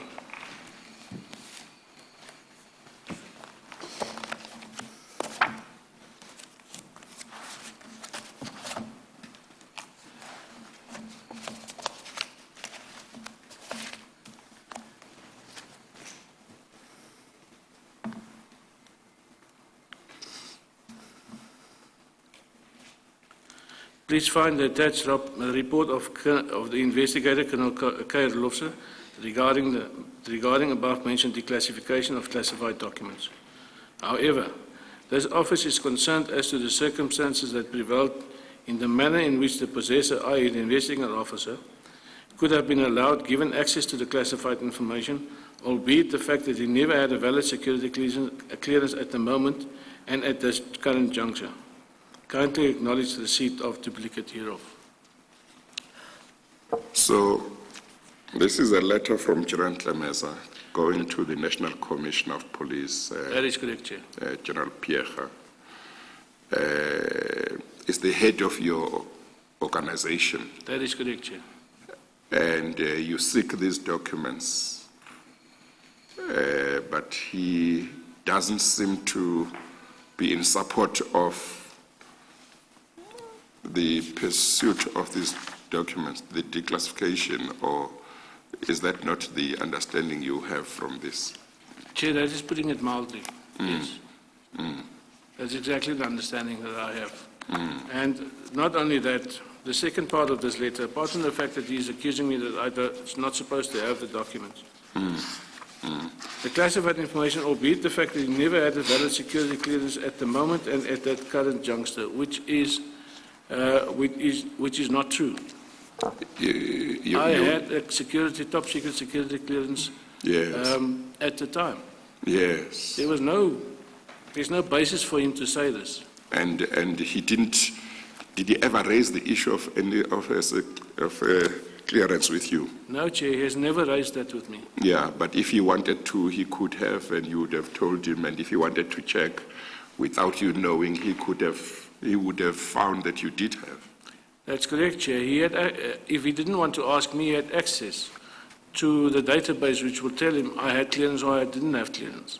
Yes, but also if he had concerns that you might not have clearance, one would have expected him to talk to you before writing to somebody outside of the organization and raising that issue. One would have expected that he would have raised it with you first. One would have expected that, Chair. I think this was done deliberately and with malice. Yes, and you say he knew that it was not true. Or he must have known it was He untrue. must have known before he's written this, Yes. because it wasn't true. Yeah, I would have expected, at least from a man in his position, that he would have made sure that if he made a statement like that, that it is actually true. yes. Let me go back to when you sent the report that he requested through Brigadier Woodley. After he had received that report of which dealt with where you got the authority from to conduct this investigation, did he ever come back to you and say anything like, no, but this is not, your explanation is not acceptable, this doesn't give you authority, and say anything? Did you ever get any reaction from him in writing, or did he talk to you about it? No, Chair. I never received anything in writing with regards to my explanation as to why we were busy with this investigation. Yes. It was always just the request and the accusation, but there was never a response after I responded to that. And you mentioned something, and we didn't deal with it earlier on when you talked about the meeting that you had with him together with Brigadier Woodley, when he told you about that being their turn to eat. I think you said something like he said he could only work with people that he trusted. Did I understand you correctly? That is correct, Chair. What was the context of that remark? The context is that if he tells me to, and this is how I understood it, the context is if he tells me not to do something, even if it's illegal, then I need to listen to him. And if I don't, then he cannot work with me because he cannot trust me. And I won't adhere to that kind of request. But are you able to throw more light how it was in the discussion, how it came in? How did it come in? Was it because he expected you not to proceed with the investigation? Was he suggesting that if you proceeded with the investigation after that meeting, it would mean that he could not trust you, therefore he could not work with you? Chair, the comments came after I gave him feedback in terms of what we are investigating. In other words, I explained to him, as I did to this commission, obviously not too long day explanation, but I explained to him as to the investigation that we dealt with. He became very angry when I explained as to what we have uncovered, and that triggered the reaction where he asked me, but who gave us the authority, and why are you investigating this? You didn't do this when with Eugene the cook, so why are you doing this now? Our time to eat. And then also within that same, let's call it time frame. That is when he stood up and I could see he was very angry with me. And he said that, but I can't trust you. He didn't there say to me that I cannot investigate the matter. Yes, he didn't put it expressly. He didn't expressly put it there to me that I cannot investigate the matter. But was it clear to you that he did not want you to continue with the investigation? It was clear to me that he did not want me to continue with the investigation, yes, Chair. But in the absence of him giving me a direct instruction, I was going to continue with the investigation. Okay. Thank you. Mr. Roelof, sir, you will recall that the letter of Mr. Olise Hasana, dated the 14th of May, 2015, requested that the classified documents would need to be provided to the defense by no later than the next court appearance on the 20th of May, 2015. Are you aware as to whether or not that was complied with? Chair, it was not complied with. My last knowledge of the last thing that I was involved in was the resubmission of the documentation, copies of the documentation that needs to be reclassified or declassified. I have not received any formal communication, verbally nor written, regarding the decision of the National Commissioner. All I know, it didn't happen, because when we attended the court appearance on the 6th of July, the documentation wasn't declassified. And that's the 6th of July, 2015. That is correct, Chair. Am I correct to understand the position to be that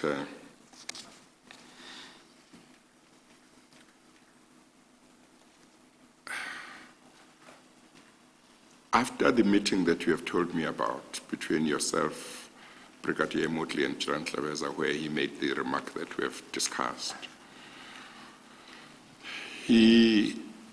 that is, Gerard Tlabeza, did have a role in regard to attempts to declassify the documents. He did write to General Piecha. There was that letter that we talked about earlier, where he was raising the question of how you came to be in possession of documents. So am I correct to say he did play the role of writing to her? Chair, I would more call it he did I think it was for appearance sake, trying to lull me into a situation where I think he will be assisting. Yes. But as I said, it is my view of the matter. I do not know exactly what was going on as yet Yes. at the time. But your perspective is that he was doing this because maybe it would be difficult to openly say this investigation must stop. That is correct, Chair. If you look at the trend of what happened in terms of my testimony, there was always something, there was never a no. There was always just something, go and fetch the documents, it wasn't delivered properly. Go do this or go do that. There's always something else, but not the actual reason. Yeah. Yes, okay. And Mr. Roloff, sir, what was your understanding of the reason for the matter being struck from the roll, the Mdluli-Barnard matter, as you've referred to it in your affidavit, being struck from the roll on the 6th of July 2015? Chair, the reason was quite simple. It was the documentation that we had to, the documentation that needed to be provided to the defense in a declassified format was not available to provide to the defense. And were there any additional accused who were added to the matter at this stage, by this time rather? Yes, Chair, at the earlier appearance, General Lazarus was also added in respect of the specific case. And to what extent were the charges relating to the Secret Services account of the police? We understand the charges as against, the fraud and corruption charges against General Mdluli and Colonel Barnard. What were the charges against General Lazarus? It was similar charges because we now were looking at, it was fraud, corruption. There were additional charges as well. There was a comprehensive charge sheet that was drawn up. And it now included the other matters as I explained earlier in respect of the China trip and the Singapore trip and the appointment of family members. So it included that as well. Can I then ask you to turn to page 428, which is Annexure 45 to your affidavit?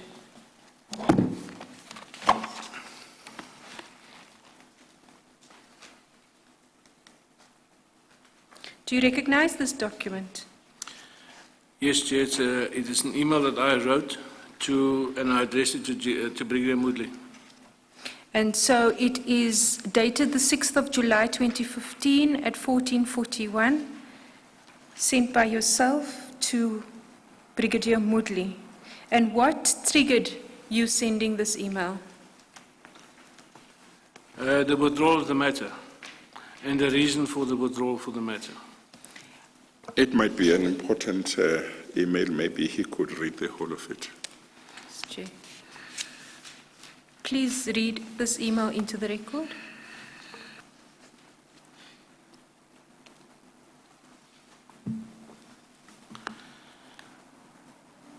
Dear Brigadier Woodley, I have carefully considered my email below before forwarding it to you. I also wish to reiterate that I appreciate the difficult situation you find yourself in. I further wish to state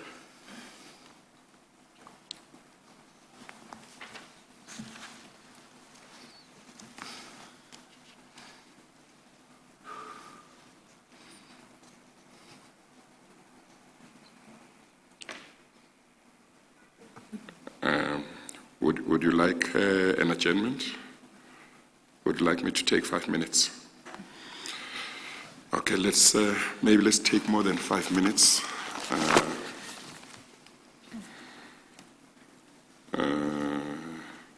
Maybe let's take 10 minutes. Or we're about to be 5 o'clock. Let's take 10 minutes, and then when we come back, we can talk further as to what is to happen. Mr. Roloff, sir, I just want you to know that I am interested in getting a full picture of how people like you might have been feeling when they were going through certain situations. I just want you to know that I do want to understand the full picture.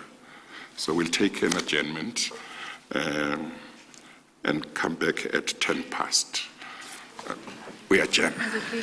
All rise.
Mr. Erlose, how are you feeling? I'm fine. You're fine. Okay, thank you. Can I you think switch the mic on, please? I think read that email. After you have read it, we'll talk about the way forward in terms of finishing your evidence. That's fine, Chair. Yes, thank you. This is the email that is at page 428. Yes, Chair. Okay, you can read. Thank you, Chair. The email is addressed to Brigadier Woodley. I have carefully considered my email below before forwarding it to you. I also wish to reiterate that I appreciate the difficult position or situation that you find yourself in. I further wish to state that whatever I allude to in my email does not include you. As far as I am concerned, you have tried your utmost to help and resolve the situation. The above-mentioned matter has been struck off the court roll today. The defence in this matter has successfully argued that the accused cannot prepare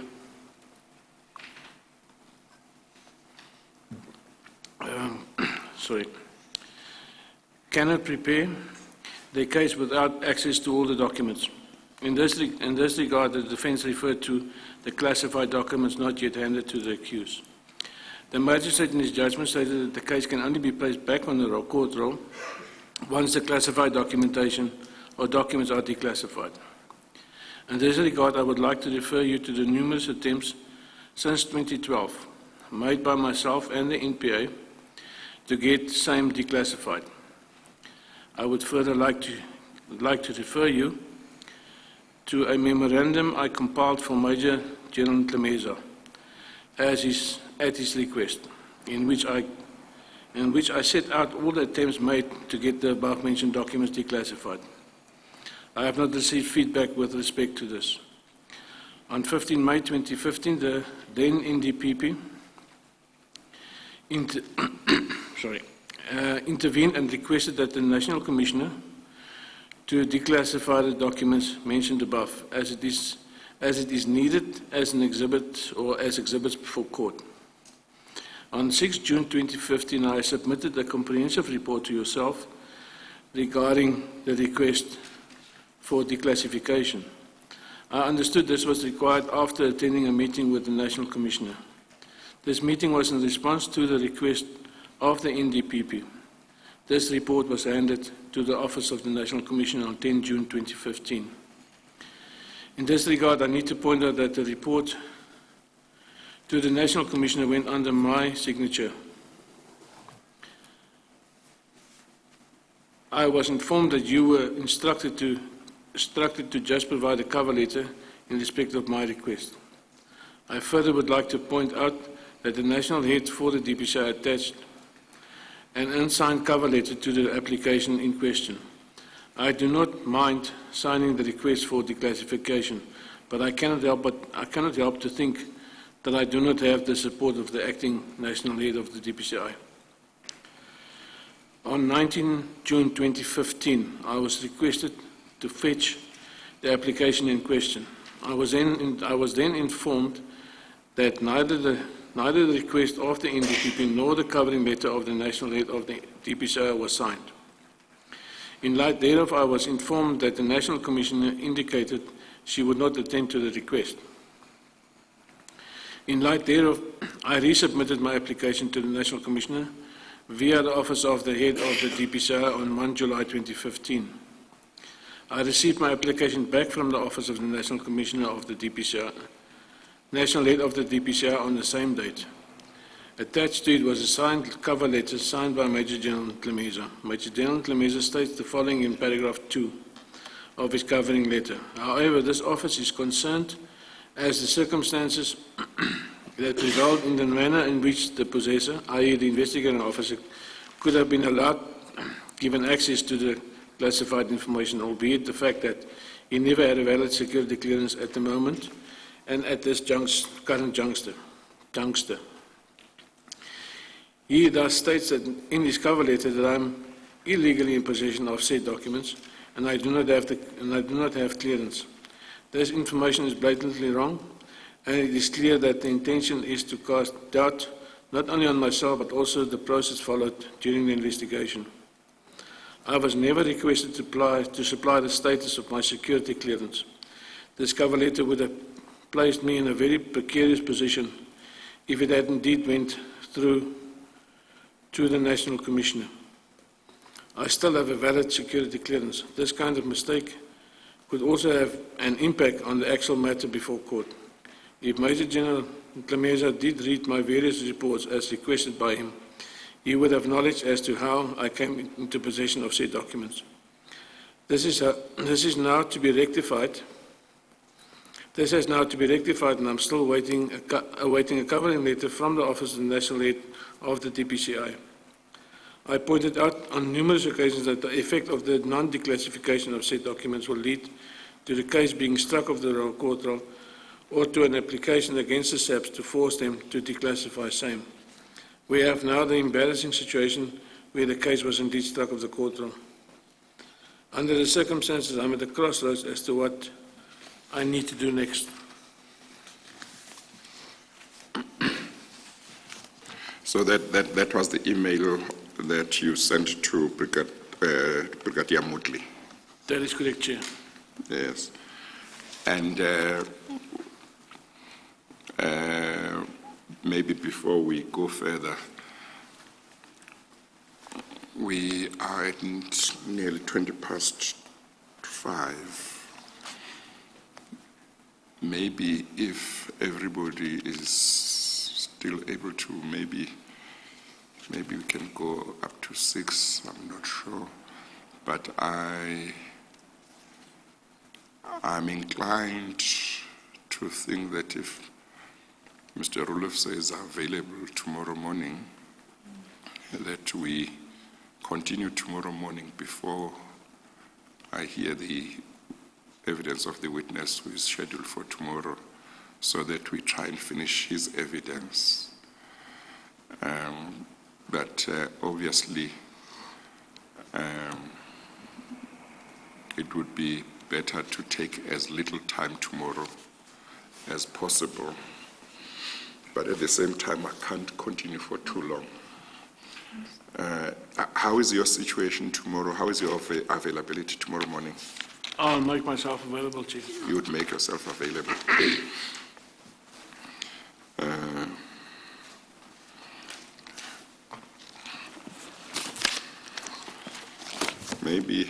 Maybe let's go up to 5:30, and then I'll see whether I say 6 o'clock. But then if we go to 6 o'clock, then we definitely stop. I think I'll need to go and just sleep. Otherwise, this flu is not going to go away. No problem, Chair. So, okay, let's continue. Did you get a response from Brigadier Woodley to your email, either by way of another email or discussion? Chair, we probably discussed something, but I didn't expect an email back from him with regards to the email that I sent. Yes. Oh, I thought you said something. Did you say there is something that happened? No, Chair, what I said is I didn't expect an email back from him, but Yes. I presume we did discuss it afterwards. Yes, after his okay, okay. You are just sharing with him your frustration, That is correct, Chair. and you didn't expect that there was going to be much else he could do himself. That is correct, Chair. He was facing the same situation as I did. Yes, yes. Is Brigadier Woodley still within DPCI? He is, Chair. He is now the provincial head, I think, in the Free State of the DPCI. Oh, okay, okay. Okay, continue. At page 59 of your affidavit, you informed that there was a new national head of corruption who was appointed within DPCI.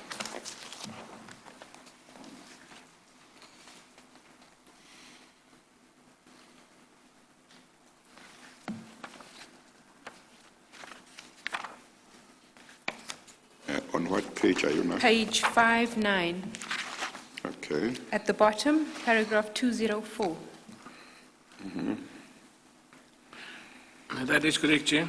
Could you please elucidate on your engagements with this new individual, official, sorry. Chair, this, sorry, Major General Cynthia Munanupi was appointed as a DPCI National Head Corruption. Brigadier Woodley and I briefed her shortly after the appointment regarding the investigation into the alleged criminal conduct of CI members. I could see from her reaction that she was shocked and expressed an eagerness to assist in the investigation where she could.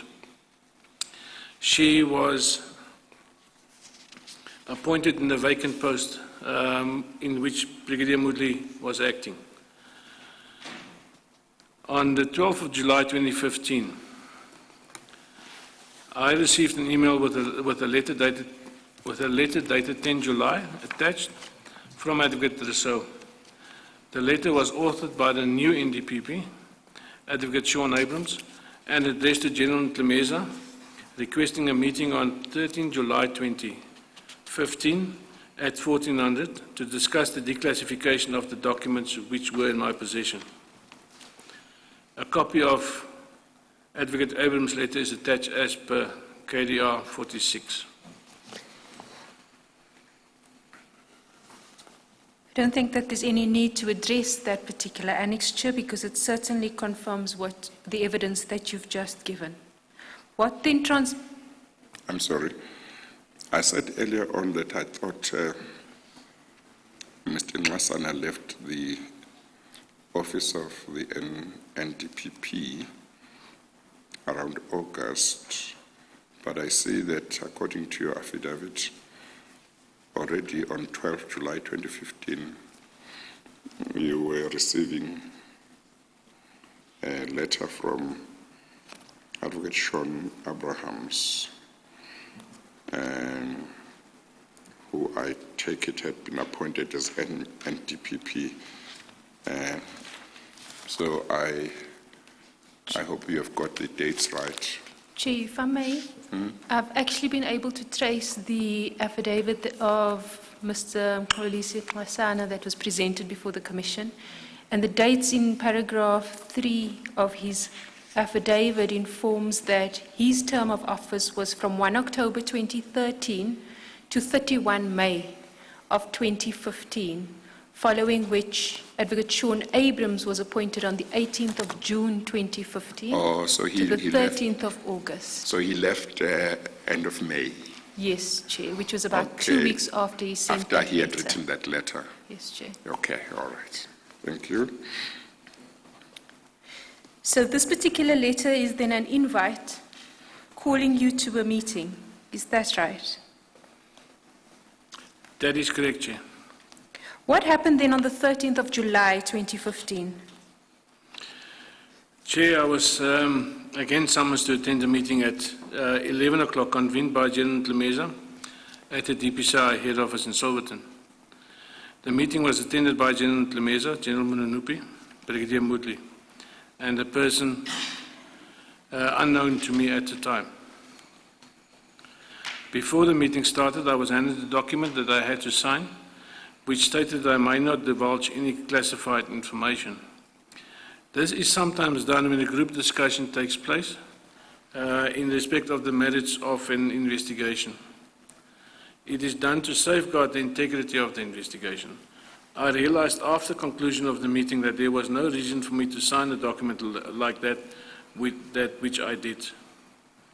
If you can just pause there for a second. You were called to a meeting on the same date at 2 o'clock with Advocate Sean Abrams. Is that correct? That is correct, Chair. This meeting is just now happening just before that. At 11 o'clock? At 11 o'clock. On the That's correct. 13th of July? That is correct, Chair. Please. Did General Tlemeza know about the letter that you had received asking for a meeting? Or had he been sent his own copy? Chair, I presume he would have received his own copy. The letter I received was via Advocate Rousseau, who was the prosecutor in the matter. Okay, and the letter itself, did it mention that General Tlemeza was meant to attend as well?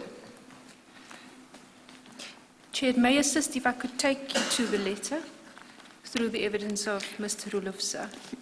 No, actually, I think the answer is at paragraph 205. It says the letter was also addressed to General Tlameza, so he would have known from the letter. He got his own, I think. That is correct, Chair. Yeah. Continue. What transpired at this meeting with General Tlameza on this 13th of July 2015?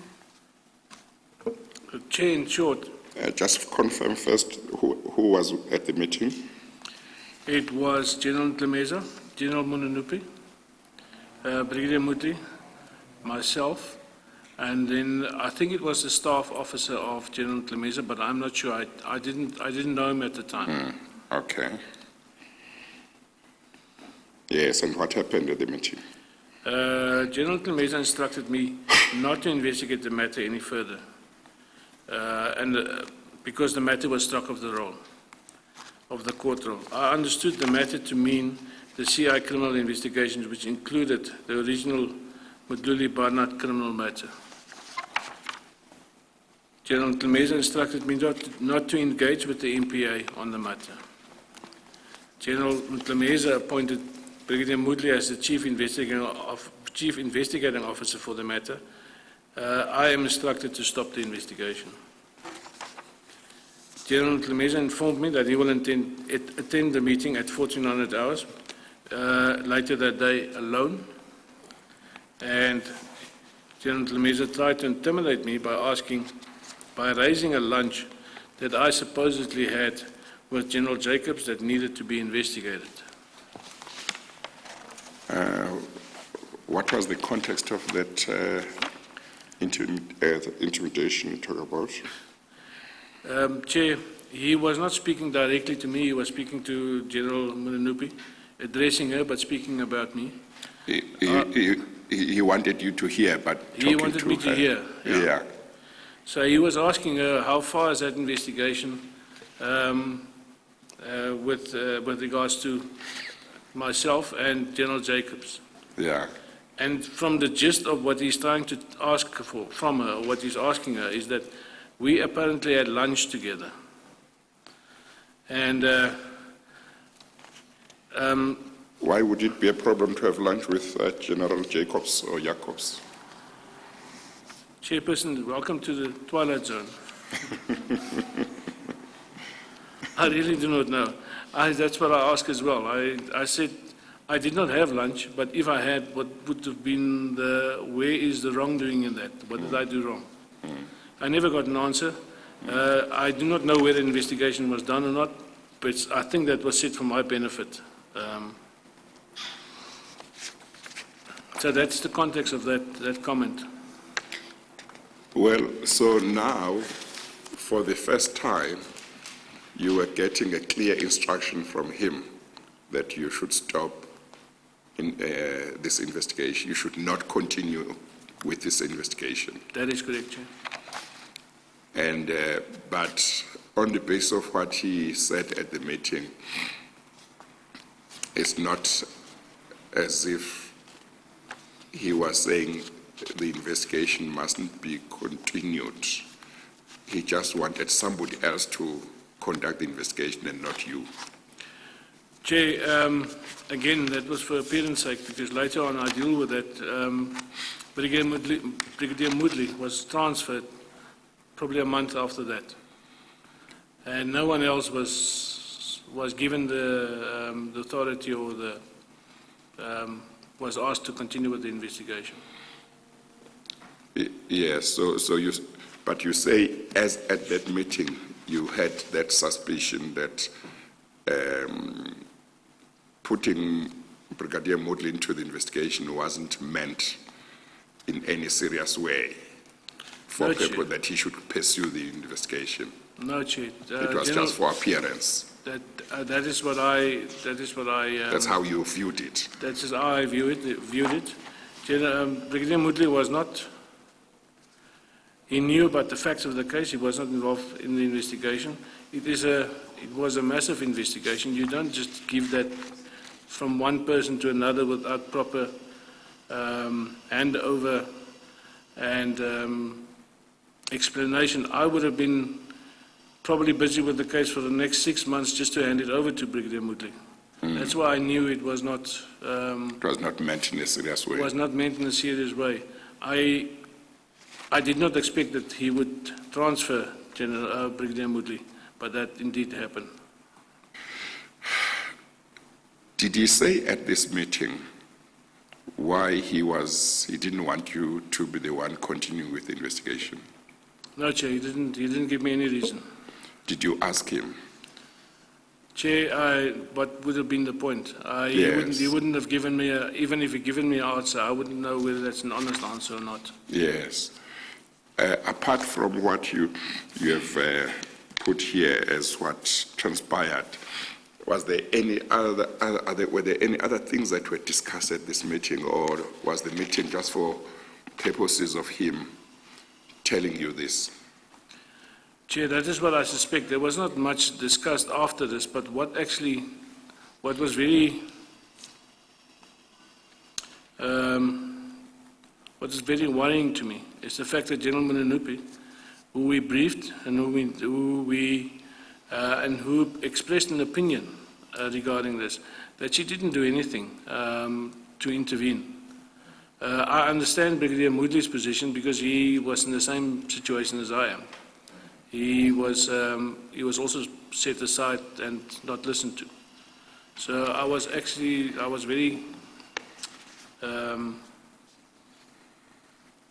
I was perturbed by the fact that she did not even mention the fact that this is wrong, you can't do this. She didn't say a word. Or was Brigadier Woodley a lady, a woman? No, Brigadier Woodley was also a man. Oh. I'm talking about Major General Munanupi. Oh, no, because she was the head of your unit now. That is correct, yes. Okay, and at the first meeting that you had with her, where you briefed her about this investigation, she had appeared to be interested in assisting. That is correct, Chair. I had the impression that she was genuinely shocked when hearing the extent of this, and that she wanted to assist. Yes. So nobody else said anything of substance really, other than what General Ntlabeza said. Is that right? Yeah, Chair, it wasn't a discussion, but it was just given. This is what I'm saying, and this is what you're going to do. So yes. So there wasn't actually a discussion that took place. Yes.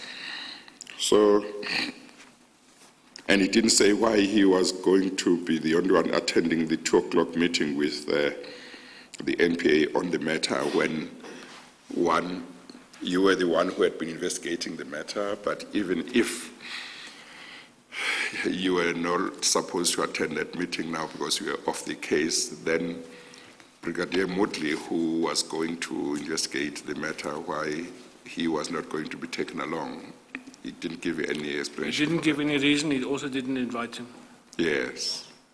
And he knew nothing about the case. Brigadier Or at Woodley, least from what terms of documents that you had. that's correct, Chair. He would have known from the case in terms of the memos and the feedback that I gave him. That's all he would have known. That is what he would have Unless known. there was something that he had elsewhere. That is correct, Chair. He didn't have access to the actual docket, so he didn't read through the affidavits. He didn't have that kind of access. He could have, if he asked, but he was the head, and he dealt with his own issues as the head of the acting head of that unit. And of course, as I recall now, the letter from the NPA calling for this meeting, its purpose was to discuss the issue of declassification of documents, isn't it? That is correct, Chair.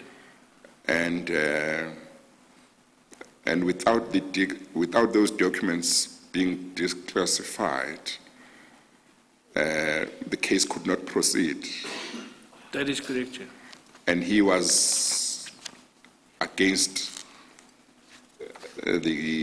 was he against the declassification in terms of what he had pronounced, leaving out your own analysis of the situation? Chair, he didn't say anything. He didn't pronounce on the declassification itself. He pronounced on the investigation. Yes. That would include then the declassification. Yes. So that is how that is what transpired. He stopped the investigation, which then, as far as I'm concerned, also stopped in the declassification process. Yes. Okay, yes, continue.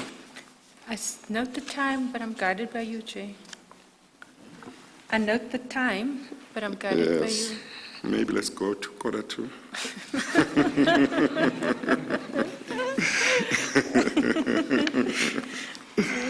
Mr. Rulo, so if I could ask you to turn to Annexure 47, which starts at page 433, please. What's the page? 433.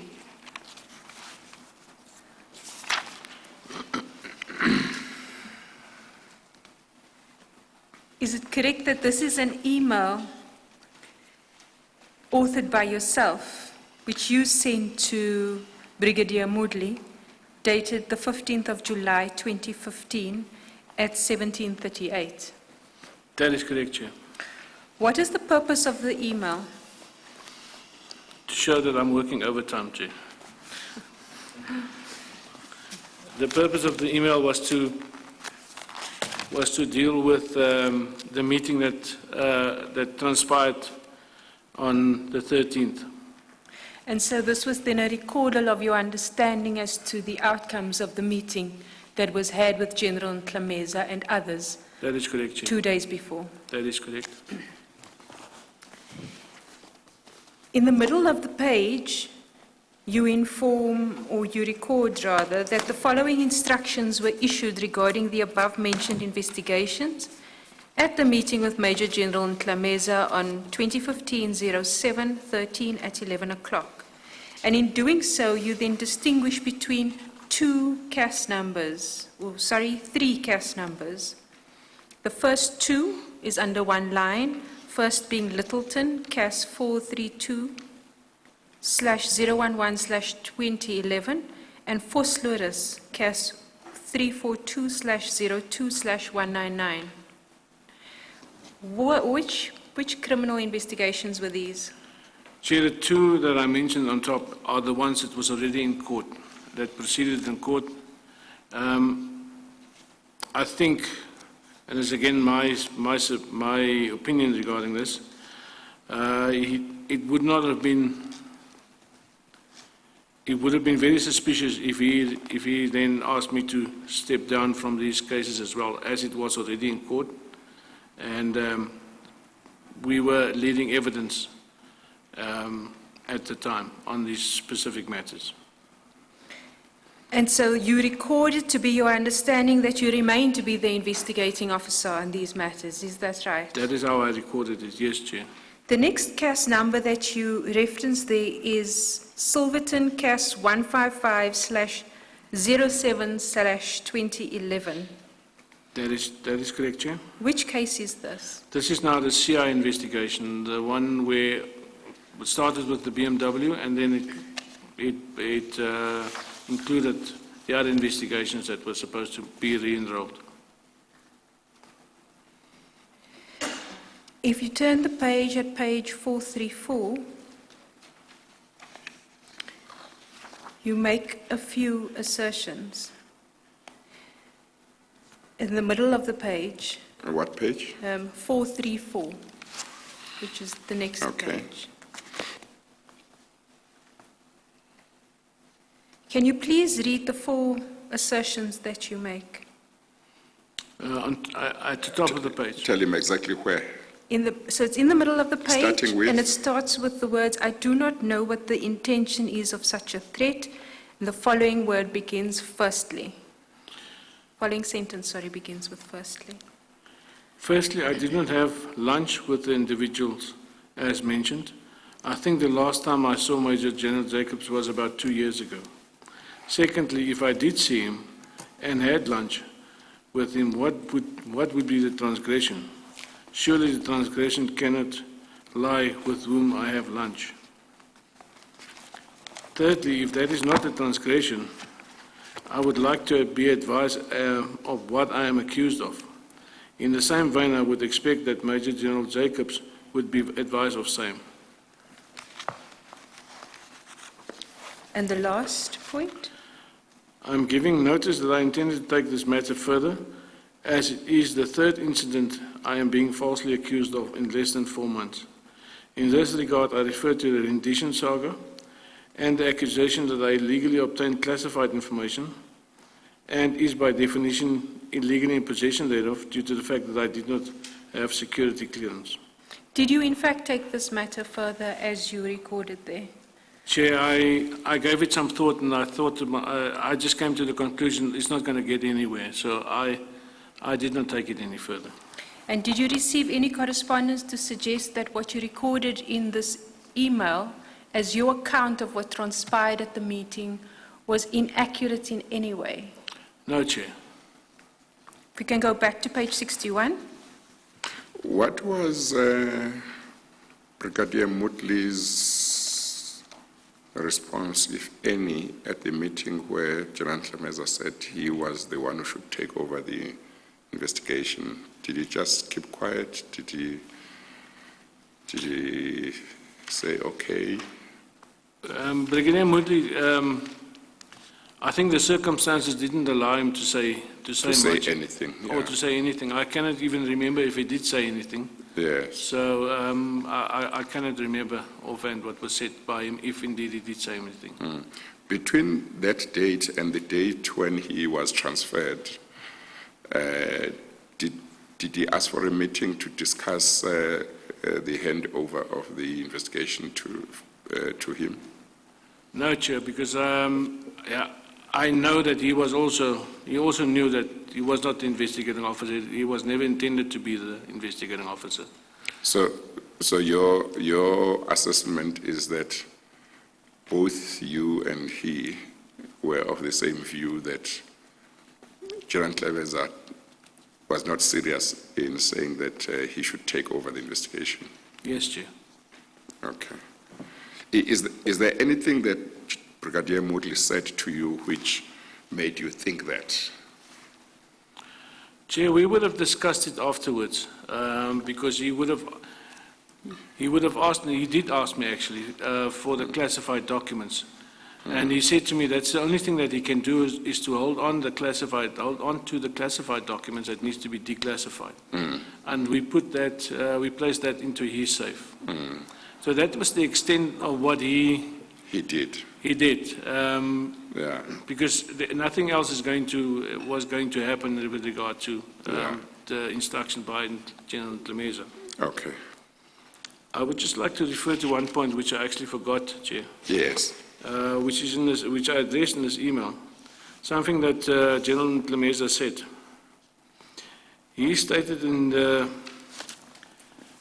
during the meeting, Major General, and I'm now saying this is now my quote from this. Major General Tlemeza would meet the NDPP alone on 2015-07-13. Major General Tlemeza will inform the NDPP to appoint new prosecutors in this matter. So that was the extent in terms of what he was going to do at the meeting with the NDPP. I'm sorry, I may have missed that. What did he say he was going to do at the meeting? He said he is going to say to inform the NDPP, not ask, inform the NDPP to appoint new prosecutors in this matter. Oh, did he say why he would do that? What was wrong with the prosecutor who was involved, and where did he come in on the selection of prosecutors? I do not know, Chair. That was his comment, and it wasn't just one prosecutor. At that point in time, there was two prosecutors. Yes. That worked extensively on the matter. Yeah. That has drawn up a comprehensive charge sheet, and that knew the matter. So, one, he didn't want you to continue the investigation, yet you had been involved in the investigation for years. That's correct, Chair. And now he didn't want prosecutors on the matter who had been involved in the matter for years. At that point in time, probably a year. Oh, Yes, well, Chair. for quite some time. That's correct, Chair. It might not, because the investigation would have preceded the matter going to the prosecutors. That's correct, Chair. Yeah, but he didn't want them, No, from Chair. what he said.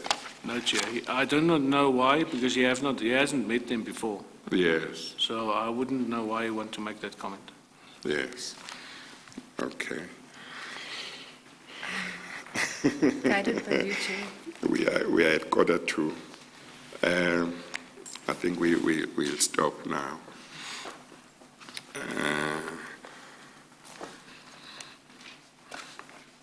We are left with about, 13 pages? Yes, about 11 pages. About 11 pages. Yes, Chair. I think the pace at which we have been going is such that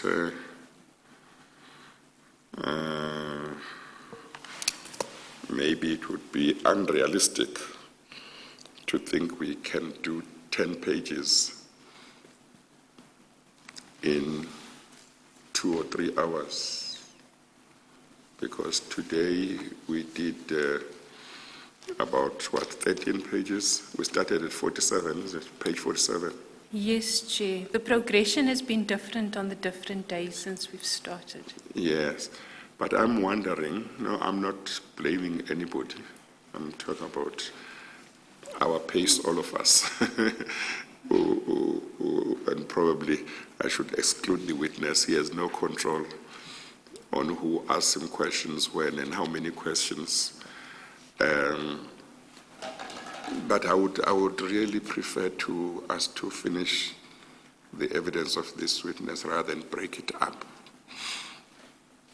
But maybe, I think we must continue tomorrow, but it would be on the understanding that if at all possible, I hope we can try and finish within 2 hours. But what I'm thinking is that if you can this evening look very closely to the remaining pages and the annexures that may need to be referred to, maybe there might be a way of selecting the important things without doing any injustice to the case, to the evidence. And then let's see whether we can finish within a short time. No problem, Chair. And maybe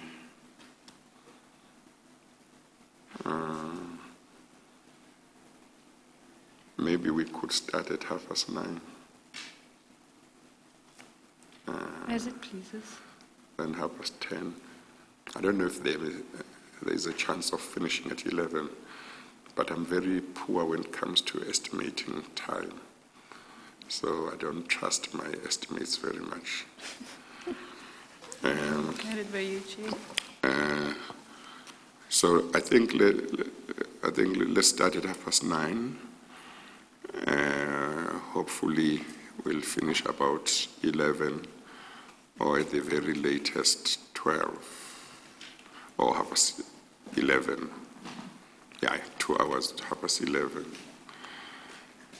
But I think maybe there might be a chance if you look carefully at the remaining pages of the statement and identify the really important things. Otherwise, other things one can read later. Because he has confirmed that what he says in the statement is correct. And the annexures, on the annexures,